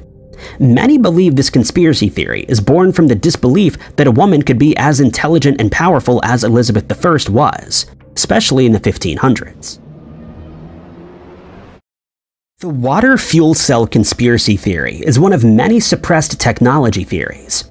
These theories suggest that some kind of cheap or better technology has been invented, but suppressed by either existing industries or governments to keep people reliant on the technology these parties have a vested interest in. In the case of the water fuel cell, the people who wanted to destroy the technology would be car and oil manufacturers. The fuel cell was allegedly invented by Stanley Meyer, an eccentric inventor from Ohio. Meyer had no formal education in the sciences, but that didn't stop him from inventing a variety of different devices. He submitted so many patents to the patent office that they were eventually fast-tracked and didn't receive the proper inspection. One of these was for the water fuel cell. Meyer's invention first made the news in the 1990s, and he was ready to show off his device to potential investors. The device used simple water. An electrical current was run through the water tank, which separated the hydrogen atoms from the oxygen in the water molecules. These hydrogen atoms were then used to power the car, and only oxygen would be emitted from the exhaust. Meyer also claimed that somehow the hydrogen and oxygen could be combined to make water, which could then be recycled and used again. He had not only created a power source that didn't provide any harmful waste products, but it could also power the car in perpetuity. At first, this sounds impossible, and the laws of thermodynamics would agree. It's not clear how that hydrogen could be both used to power the car and reattach to the oxygen, And Meyer's patents don't make that very clear either. The idea of using electricity to separate water into hydrogen and oxygen wasn't pseudoscience, but it wasn't anything new either. It also wouldn't be useful for powering anything. The process is called electrolysis, but it requires a power source to separate the atoms in the molecule. The energy produced in that separation would not be more than the energy needed to create the separation. Meyer's invention would have to be powered by something else, and would produce less energy than what was powering it. But in an era when the public was first beginning to become aware of the dangers of fossil fuel-powered cars, this seemed like a dream come true. Meyer even had a prototype vehicle powered by the device. It was a buggy, painted orange with the words "Jesus Christ is Lord" on the side. Meyer believed that a proper car powered by his fuel cell would be able to cross the continental United States with just 75 liters of water. He showed this buggy off in the news and to investors. The plan was to produce full-sized cars and sell them at special dealerships. At least 2 people invested in his idea, and were given permission to run the dealerships once the car was produced. But by 1996, there was no sign of the car being made. The investors sued Meyer, and an investigation into his invention began. Meyer wouldn't allow anyone, even other scientists, to inspect his buggy. Even when scientists promised not to touch the black box that contained the water fuel cell, they still weren't permitted to inspect it. The only evidence that the buggy ran on water came from eyewitness testimonies, and these eyewitnesses don't appear to have been unbiased. Scientists had to use his patents to inspect the fuel cell, and came to the conclusion that what Meyer had produced was impossible. He lost the lawsuit and was forced to pay back the money that had been invested. Meyer continued to claim that the water fuel cell worked, and that he was being harassed for his technology. According to Meyer, he was chased by armed guards who were either trying to get their hands on the technology or trying to destroy it. He was also offered $1 million by an unidentified company to destroy the fuel cell, but he refused to do so. Meyer was incredibly paranoid after this point. He continued to try to get investments into developing his technology, but didn't trust anyone other than his own twin brother, Steven.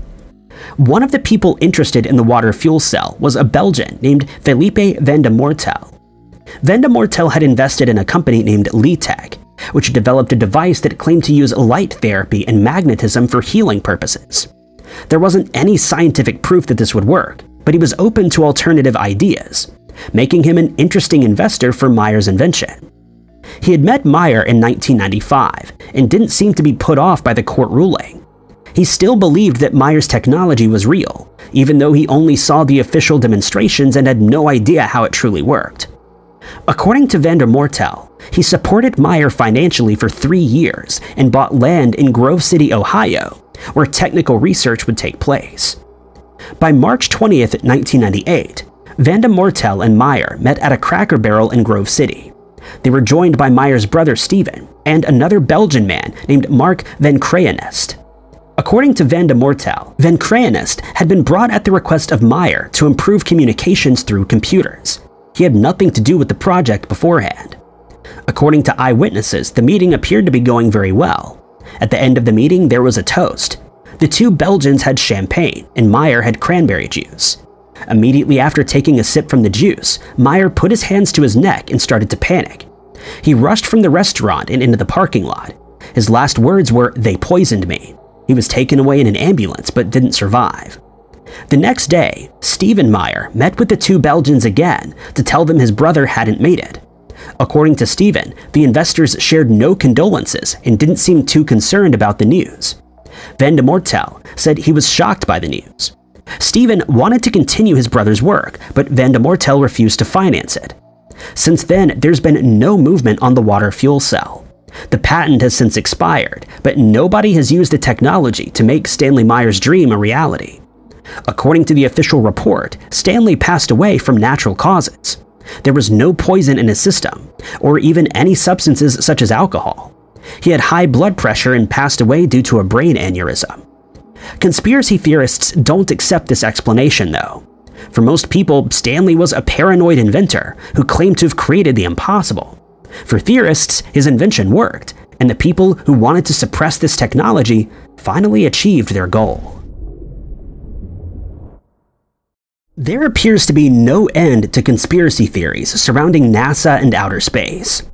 The most well-known of these theories concerns the way our planet is shaped, but there are far more theories, some more believable than others. One of the strangest conspiracy theories is that the Earth has a second sun that either remains undiscovered, or that NASA and other organizations know about but are hiding from the public. The more scientific of the second sun theories is the Nemesis star. In the 1980s, researchers noticed a pattern in extinction events on Earth. It seemed like every 26 to 28 million years a new extinction event took place. The most famous of these would be the extinction event, which brought about the end of the era of the dinosaurs. This was likely caused by an asteroid impact, but other extinction causes include changes in oxygen levels on Earth, climate change, or volcanism. But scientists theorized that these could have all been caused by something else. With such a long but regular period of time between these events, a theory was proposed that suggested the true cause of these events came from outer space. The Nemesis theory suggests that the cause of these events is a second star in our solar system. Binary star systems are relatively common in the universe, and roughly 50% of star systems that we've discovered have at least two stars.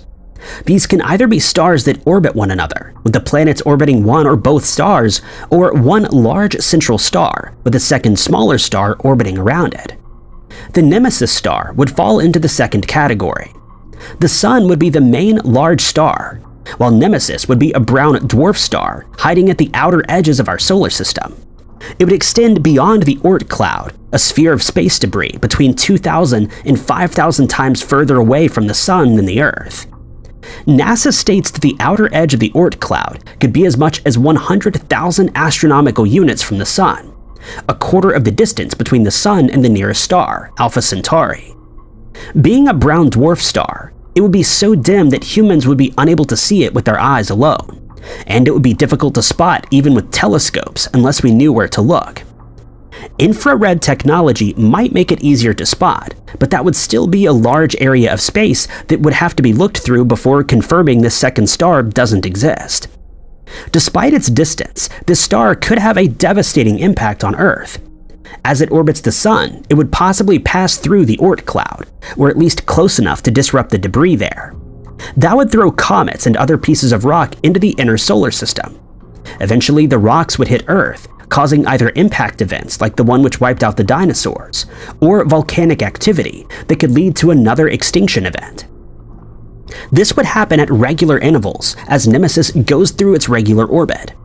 Even though no creature on Earth would ever see the distant star, the effect it would have on Earth would be terrible. Other than the supposed regular extinction events, there are a few other pieces of evidence that there is something large and ominous out there. In 2003, the dwarf planet Sedna was discovered. At its closest point, Sedna is roughly 84 astronomical units away from the Sun, but at its furthest, it's 931 astronomical units, 31 times the distance that Neptune is. Most planets have a slightly elliptical orbit, but nothing anywhere near this extreme. The theory suggests that Sedna once had a normal orbit, but was either knocked astray by Nemesis, or is constantly influenced by the dark star to keep in this strange orbit. The Nemesis theory was once relatively popular, but has since fallen out of favor with scientists. For some conspiracy theorists, it was replaced by the mysterious Planet X, an ice giant that will be somewhere beyond the Oort cloud. This theory works in a similar way to the Nemesis theory, but would involve a smaller object than the second star. It's easier to imagine a hidden planet than a hidden star in our solar system, especially considering two ice giants have already been discovered which ancient humans had no idea about, but no second star has ever been found. Another reason why this theory isn't popular with scientists is the fact that the orbit of Nemesis would be very unstable. The star would be very far away from the Sun in order for it to only impact the solar system every 26 million years or so. But being so far away, it would be at a risk of being influenced by other distant stars. One theory suggests that the solar system used to be a binary system, but the second star was pulled away out of the system billions of years ago, and is now one of the countless dwarf stars that have been discovered in the Milky Way galaxy. The less scientific second sun theory suggests that there is a second sun that sits close to the first. There are often optical illusions where it appears that two suns are in the sky. This usually occurs when the sun is near the horizon. Rather than it just mirroring the actual sun, sometimes these second suns appear to be a different shape or color. But it's just the way the light is being reflected and refracted by our atmosphere. Some don't believe this explanation, instead insisting that there are two different suns, one of which is usually kept hidden. In 2016, an astronomer named Paul Cox made headlines for claiming that there was a second sun which NASA kept hidden from the general public. Paul worked for the robotic live telescope broadcaster Sloosh and was talking in a live stream of the sun. He was talking about a large blurry object that appeared next to the sun. Most people believe Paul was making fun of the conspiracy theory and that the image was just some strange artifact from the telescope. But he hasn't made any further comment on Earth's second sun. That hasn't stopped conspiracy theorists who believe NASA is hiding something from using his comment as evidence. If you've read Homer's Odyssey, you'll be familiar with the mythical creatures called sirens that lure unsuspecting sailors to their doom with songs that they're unable to resist.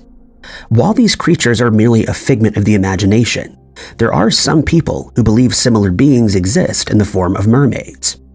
Most people don't believe mermaids are real, since we're taught that we evolved from primates, which are land animals.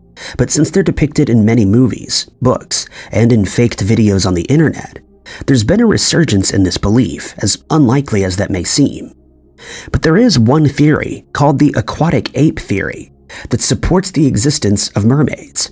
It suggests that before we evolved from primates, there was a shortage of food to sustain them. This caused some primates to descend from the trees to look for food on the ground, and these evolved into the humans that we are today. But even after this was done, there still wasn't enough to go around, and so primates resorted to hunting in water. Over time, their bodies adapted to these conditions, since they weren't fully equipped to spend so much time in the water. Eventually, their legs started evolving to adapt to these new conditions, and over time, their legs changed into fishtails, resulting in what we call mermaids. Those who believe in this theory point out that humans have very little body hair compared to primates, and it's thought that this helps us swim faster through the water.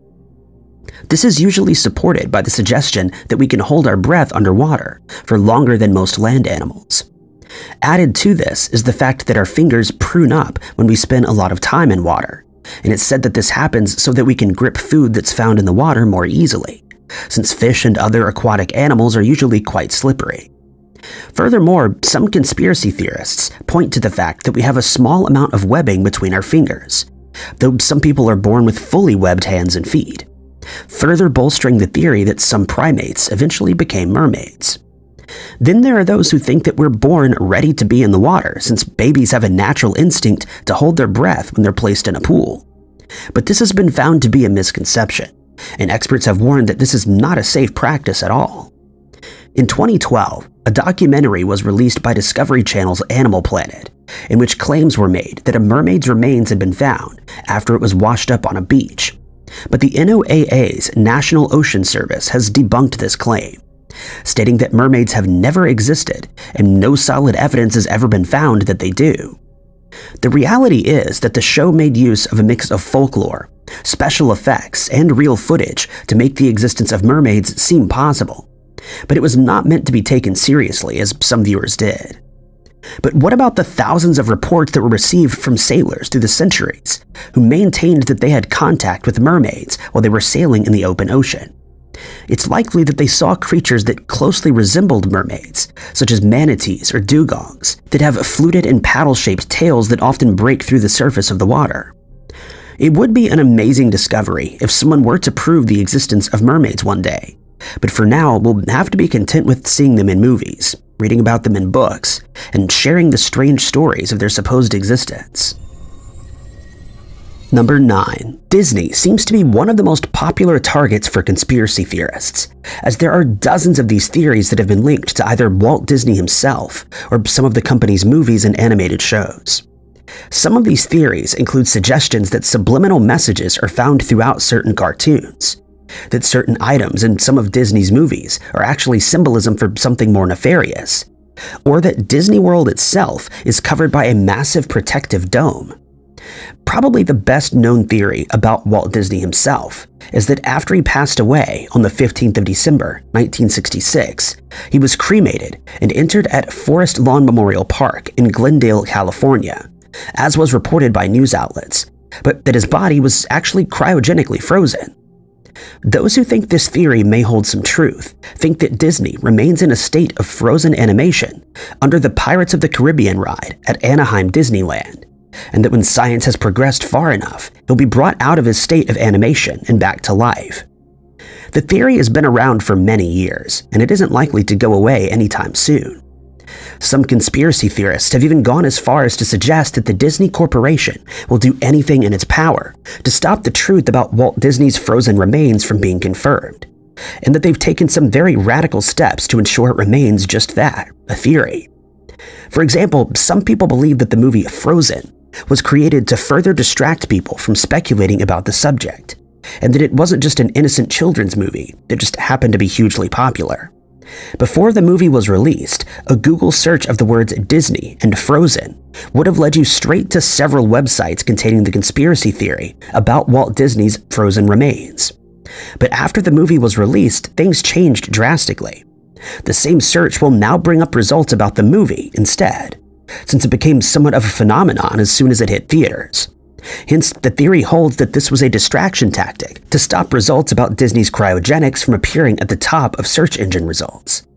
If this were true, it would be a bold strategy indeed, but the truth is far more mundane. Disney was indeed cremated, and it's thought that the theory came about thanks to an article that was published in Time magazine the year before he passed away. It detailed the decision by 73-year-old James Bedford, a psychology professor who was diagnosed with cancer, to have his body frozen after he passed away, so that he could be brought back to life at a later stage. A steel capsule was specially designed and created for this purpose, and after he passed away on the 12th of January of that year, he was indeed frozen and placed inside the capsule as he requested. The truth of the matter is that human tissue cannot be revived after being frozen, and hence there's no way of bringing anyone back to life using these methods. Number 8. The world is full of strange and unexplained events that seem to defy logic, and in some cases, even the laws of physics. And while there is usually a plausible explanation for these cases, many people choose to believe that they're the result of something far more sinister. One example of this is a video that surfaced on the internet a few years ago, in which someone spotted a bird that was seemingly hovering in mid-air without moving its wings. They were able to get up close to the bird and saw no change in its condition, and people on the internet quickly started hypothesizing about what they were seeing. The reality was that the bird had gotten stuck on a length of wire that was stretched across the road, and it was no longer alive.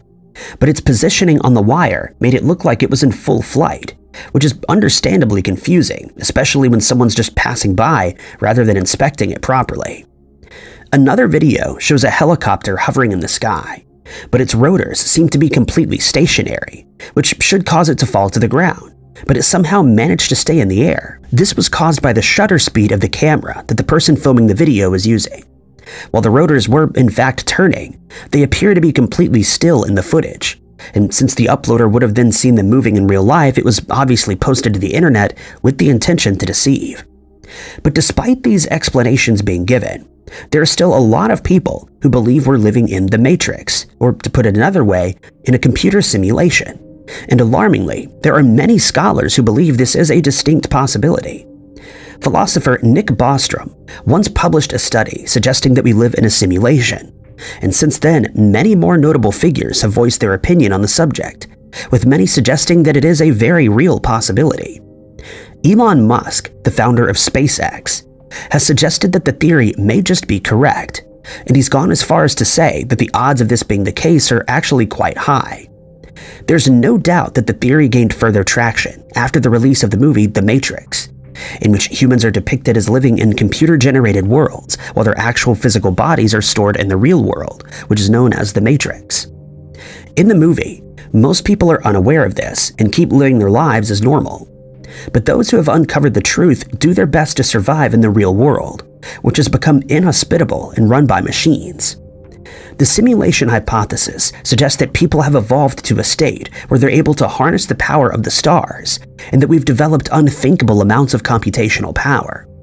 It then states that if this is the case, people have likely started running ancestor simulations to learn more about their ancestors, and at some point these simulations became sentient, resulting in the world that we live in today. Simply put, we're the simulated ancestors. It's also been suggested that the simulator creating our world wouldn't allow us to find solid proof of its existence, and so we might never know whether we're living in the real world or not.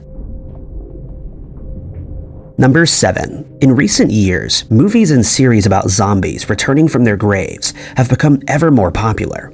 The most notable of these being the Resident Evil movies and the hugely popular series The Walking Dead, which is still a favorite among fans of the genre today.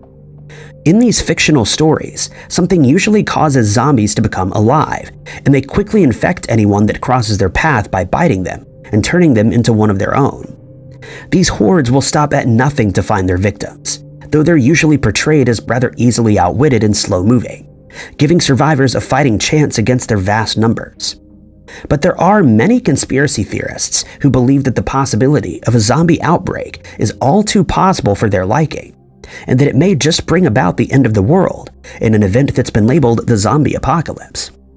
In this scenario, humans won't necessarily return to the land of the living sometime after they pass away, but rather we could become infected by a disease or some kind of virus that then turns us into walking zombies. Many who subscribe to this theory suggest that the parasite needed for this to happen is already inside millions of people, and that they're none the wiser that they're carrying it, and as far-fetched as that may sound, it has some basis in reality. The parasite, called Toxoplasma gondii, can be found in undercooked meat, and can also be transmitted to humans via their cats. The Center for Disease Control and Prevention estimates that about 60 million people in America alone have these parasites living inside them, but that our immune systems are strong enough to keep them at bay most of the time. But according to conspiracy theorists, there's the possibility that these parasites could learn to adapt while living inside us. And if this happens, they could cause people to fall into a zombie-like state by attacking our brains. Then there's the suggestion that human DNA is changing, and that we're adopting a more violent nature. If this continues at its current trend, they say humans will eventually be unable to suppress the urge to commit violent acts, essentially turning us all into zombies that attack each other until there's no one left. Another similar theory states that people may have nanobots implanted into their brains one day, either by choice, against their will, or even without them being aware that it's been done. They claim that these robots could then take over our brains if they choose to do so, resulting in people becoming living, walking vessels that are controlled by tiny machines, which they say is akin to being a zombie. Next in line is the theory that neurotoxins could one day be responsible for turning us all into zombies. Since these toxins can cause paralysis or even nerve palsies in those who come in contact with it, they may appear to be paralyzed when in fact they're just in a zombie-like state. In this scenario, people will be less like the terrifying zombies that we see in horror movies that chase after their victims, and more like the unmoving, unfeeling vessels that are affected by a pandemic of sorts. This theory is further supported by the fact that viruses are able to adapt to their surroundings alarmingly quickly, as is evidenced by the fact that they're often able to change when a vaccine is developed against them, and usually they become stronger and more resilient than they were before. Though the likelihood of it ever happening is very slim, some researchers have suggested that if the rabies virus were to mutate to an unthinkable level, it could cause a pandemic during which people would hallucinate, act aggressively, and even bite those who get too close, which sounds a lot like the behavior of a zombie. These theories have had a profound effect on some of its followers. Scores of people have invested a lot of money and equipment to ready themselves for a zombie apocalypse. Some have readied underground bunkers stocked with food and supplies just in case such an event occurs. Others have stocked up on weapons and specialized vehicles that they believe will help them fight off the hordes of zombies that will try to infect them one day. And some have even trained their family members so that they'll be well prepared if they need to flee from their homes because of a zombie attack. But most experts will tell you that the chances of a zombie apocalypse ever occurring are infinitesimally small, and there are far worse things to worry about. Number 6. While most people know that Mount Rushmore is located in South Dakota, not everyone knows that it also has another name, the Shrine of Democracy sculpture. It depicts the faces of 4 United States presidents, namely George Washington, Abraham Lincoln, Teddy Roosevelt, and Thomas Jefferson. But there's one feature of Mount Rushmore that not everyone is aware of, and it's caused quite a stir in the conspiracy theory community. The memorial was finally finished on the 31st of October, 1941, after 14 years of hard work and planning. The sculptor was a man named Gutzon Borglum, but he certainly wasn't alone in his efforts, as it took as many as 400 workers to finally finish the massive carvings. And quite unbelievably, not a single one lost their life in the process. Since most of the men working on the mountain had actually traveled to Black Hills in search of gold, they were experienced miners who had superior knowledge of explosives and other mining equipment, making them the perfect candidates for the job.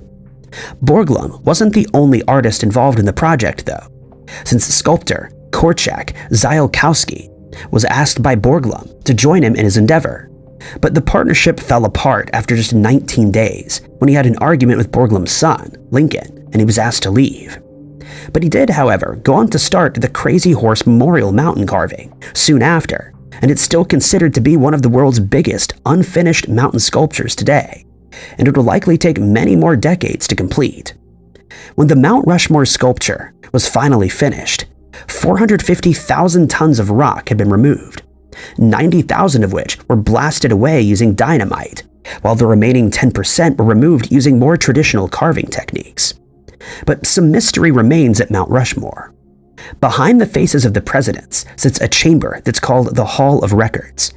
It measures 800 by 100 feet, and Borglum's plan was to include an 800-foot staircase of granite that would have led to a 20-foot doorway. It was also meant to contain a massive bronze statue of an eagle, which would have been situated above the doorway. But before the chamber could be completed, Borglum passed away and his plans were scrapped. Today, the chamber sits empty, but conspiracy theorists disagree, as they believe it may contain secret documents that are off-limits to members of the public, and that they can only be viewed by America's leaders. Others believe it may serve as a storage space for secret weapons that have been developed by the military, though this would be a very odd place to hide either of these suggested items. It's also been suggested that rare and priceless ancient artifacts could be kept in this chamber, though no one has been able to suggest what these artifacts could be or where they were found. While most people find the memorial rather disappointing when they see it in real life, rather than in photos or on television, some conspiracy theorists find it to be very interesting, since in their minds the chamber could house a number of strange objects, which we're not supposed to know about. Number 5. In 1947, the city of Roswell, New Mexico became the focus of the world's attention, as it was claimed that an extraterrestrial craft had crash-landed in the area, and some of the craft's debris had been collected by the US military. This theory is still very much alive today, and there are thousands of people who believe that not only was a craft recovered, but that one or more alien beings were also captured after the crash. But it isn't only in modern times that we've speculated about the existence of extraterrestrial life, since depictions of strange craft and tall humanoid beings have been found at ancient archaeological sites around the world, and it's even been suggested that these beings had a hand in the construction of the famous pyramids of Giza. To date, we're yet to find evidence that our planet has been visited by beings from outer space, but there is a conspiracy theory that suggests that they've been present on Earth for a very long time indeed, in the form of octopuses or octopi. It's no secret that octopuses seem to be very intelligent, since they've been observed while solving complex puzzles. They have the ability to alter their own RNA, and have even been used by bookmakers to predict the outcome of sporting events, though this was done with a tongue-in-cheek attitude. The conspiracy theory claiming that octopuses are actually aliens likely stems from the theory of panspermia, which suggests that the seeds from which life sprouts are present throughout our universe, and that these seeds could travel between planets, populating them in the process.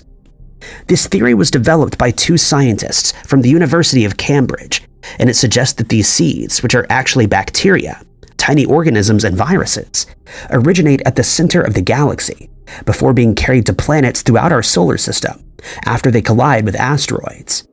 These asteroids then smash into a planet, releasing the seeds that then germinate and populate their newfound home. one of which has been suggested as Earth.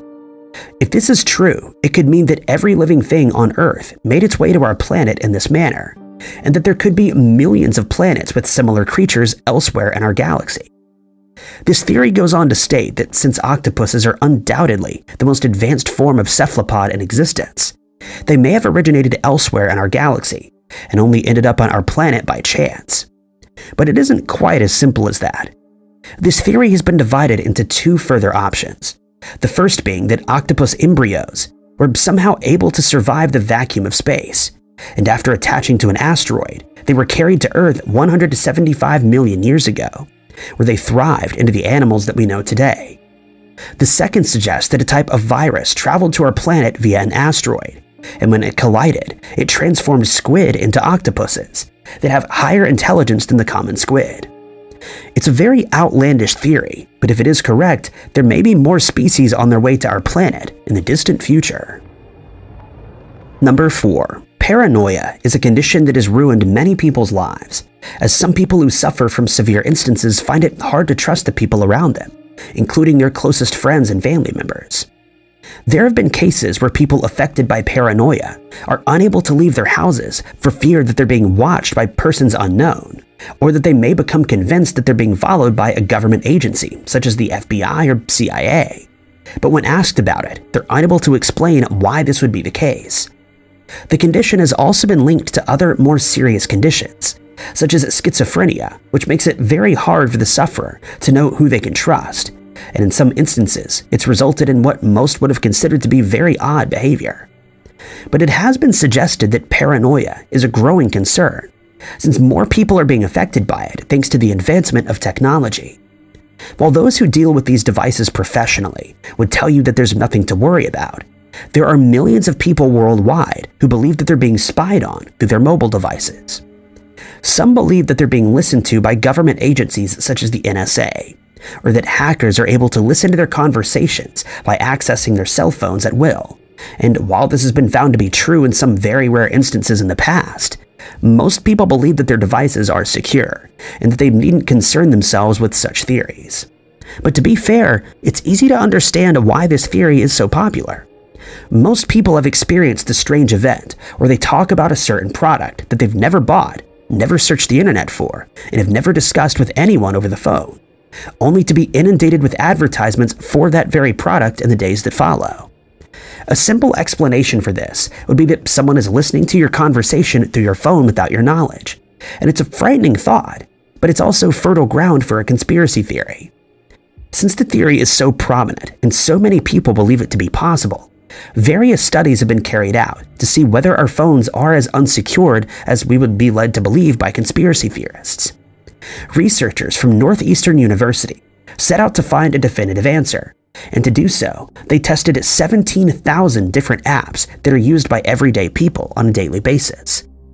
Over 50% of these apps were given permission to access the cameras and microphones on various devices, and they were then monitored to see whether they would send any of this data without permission. They kept a close eye on the actions that these apps were performing, and after exhaustive testing, it was found that not a single app had sent any audio files to a third-party domain.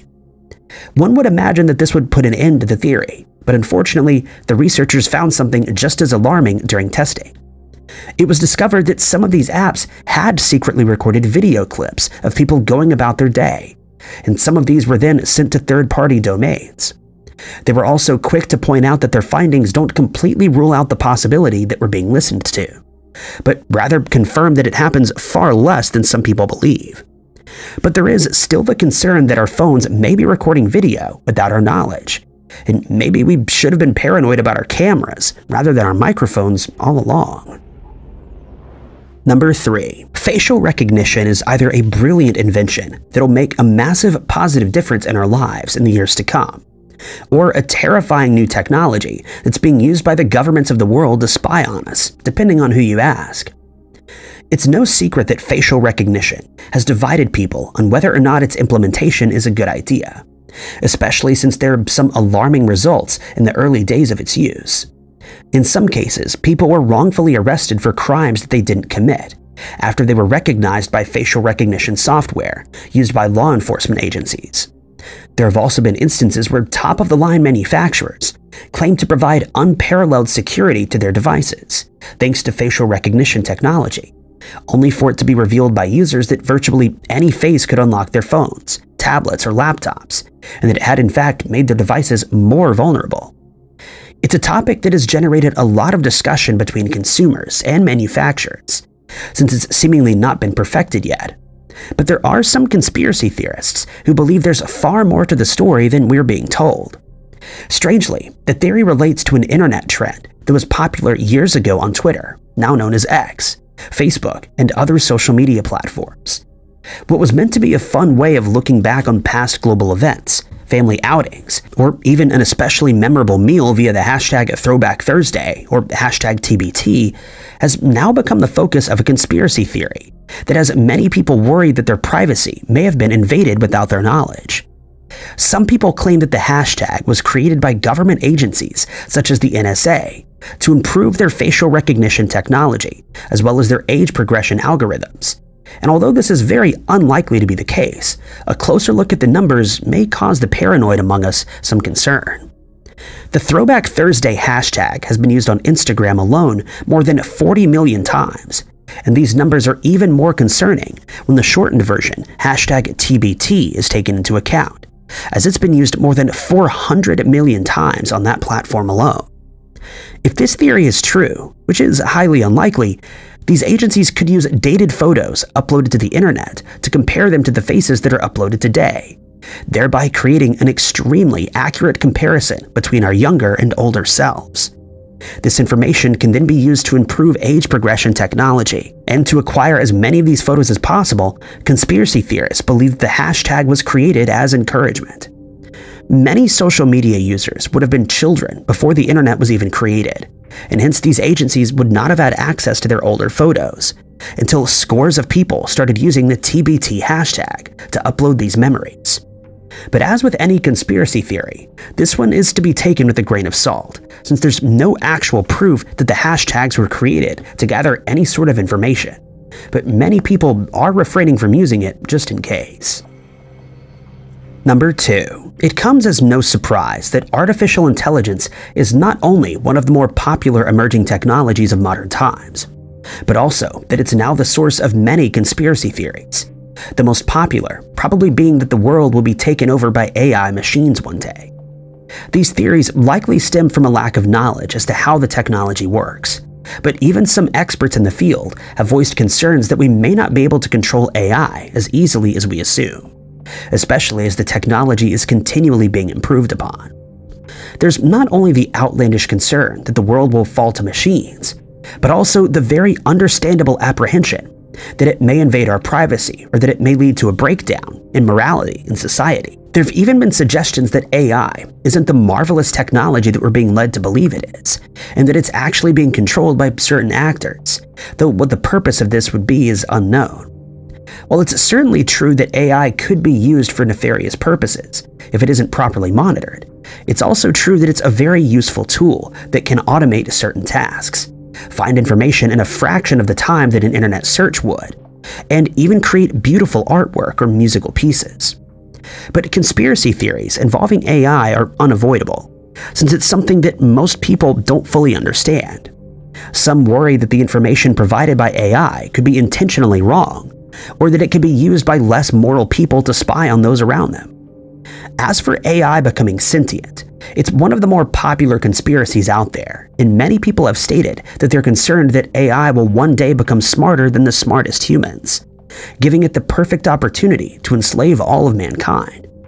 At present, AI is still firmly under human control, but if it were able to improve itself to the point where it could no longer be controlled, these concerns could become very real if the theory is to be believed. Conspiracy theorists have suggested that AI could one day take control of nuclear weapons, and then decide to declare war on the human race, which would all but spell the end for all of humanity, since we would all either be wiped out or taken as slaves to the machines. Then there's the Rocco's basilisk scenario, which suggests that a powerful AI could be created in the future, and if it ever achieved consciousness, it may decide to exterminate anyone who wasn't involved in its creation, or who opposed the idea of it being created. These theorists may be appalled to learn that AI is currently being used to debunk these types of conspiracy theories. While most of us would see this as a good idea, since it would prevent the spread of misinformation, whether it be done intentionally or not, others may feel that this gives AI the perfect opportunity to create its own narrative, thereby feeding us only the information that it wants us to know. Number 1. In ancient times, solar and lunar eclipses were seen by some civilizations as either terrible omens of a catastrophic event that was about to take place, or a sign that their crops will flourish in the months to come. This is an understandable perspective, since people in ancient times had no way of knowing that the moon was being eclipsed by the Earth's shadow, or that it was simply moving between the Earth and the sun. We now know why eclipses occur, and that they have no prophetic bearing on future events. But there are still people who think that they have a deeper meaning, as is evidenced by the reactions of some conspiracy theorists when a total solar eclipse was set to take place on the 8th of April 2024. Some have taken to their social media accounts to state that the eclipse will bring about an apocalyptic event, or that it'll bring about times of strife across the entire globe, though very few of these theories are backed up with solid proof. Others believe that the eclipse serves as a sign from God, since they claim that it'll pass over 6 or 8 towns named Nineveh, depending on whose post you read. They claim that this has to be the case, since the prophet Jonah once visited a town by the same name, and that a solar eclipse happened on that occasion, but this simply isn't the case. The reality is that only 2 towns named Nineveh were under the eclipse's path, the first being in Ohio and the second in Indiana. In a video posted to TikTok, one user claimed that the eclipse was significant since it was set to cross over the United States in the opposite direction of the 2017 eclipse, and that this would form an X over the continent. They added that this had never happened in the history of the United States, and that it must therefore hold some kind of deeper meaning. But this theory was quickly dismissed by experts, who revealed that eclipses regularly cross paths, and that this is completely normal since they move across the Earth in curved arcs. But not all conspiracy theories claim that the eclipse would be directly responsible for a catastrophe. Some stated that thousands of tourists would travel to areas where the eclipse would be visible, and that this influx of activity would put too high of a strain on power grids as well as cell phone towers. They suggested that this would result in a total collapse of the power grid, and that those affected by it would then be unable to contact anyone for help, since their phones and other devices would be useless. But all of these factors were taken into account long before the eclipse took place, and cell phone service providers were well prepared for the increased strain on their infrastructure. It was also pointed out that emergency responders don't rely on cell phones to receive emergency calls, but instead use certain radio channels. Adding fuel to the conspiracy theory fire, some towns declared a state of emergency ahead of the eclipse, since they expected an unprecedented amount of people to flock to the area to view the eclipse. But some conspiracy theorists took this to mean that the government knew something they didn't, and that it must therefore be an indication that something horrible was about to happen. The eclipse has since come and gone, and the world is no worse off for it, proving once more that most conspiracy theories are just that. Unfounded theories that have very little basis in reality. Thank you guys so much for watching. If you liked this video, be sure to hit that like button. Also, don't forget to subscribe and click that notification bell to keep up to date with all of our future uploads. But my name is Ty Knotts, and I'll catch you guys in the next video.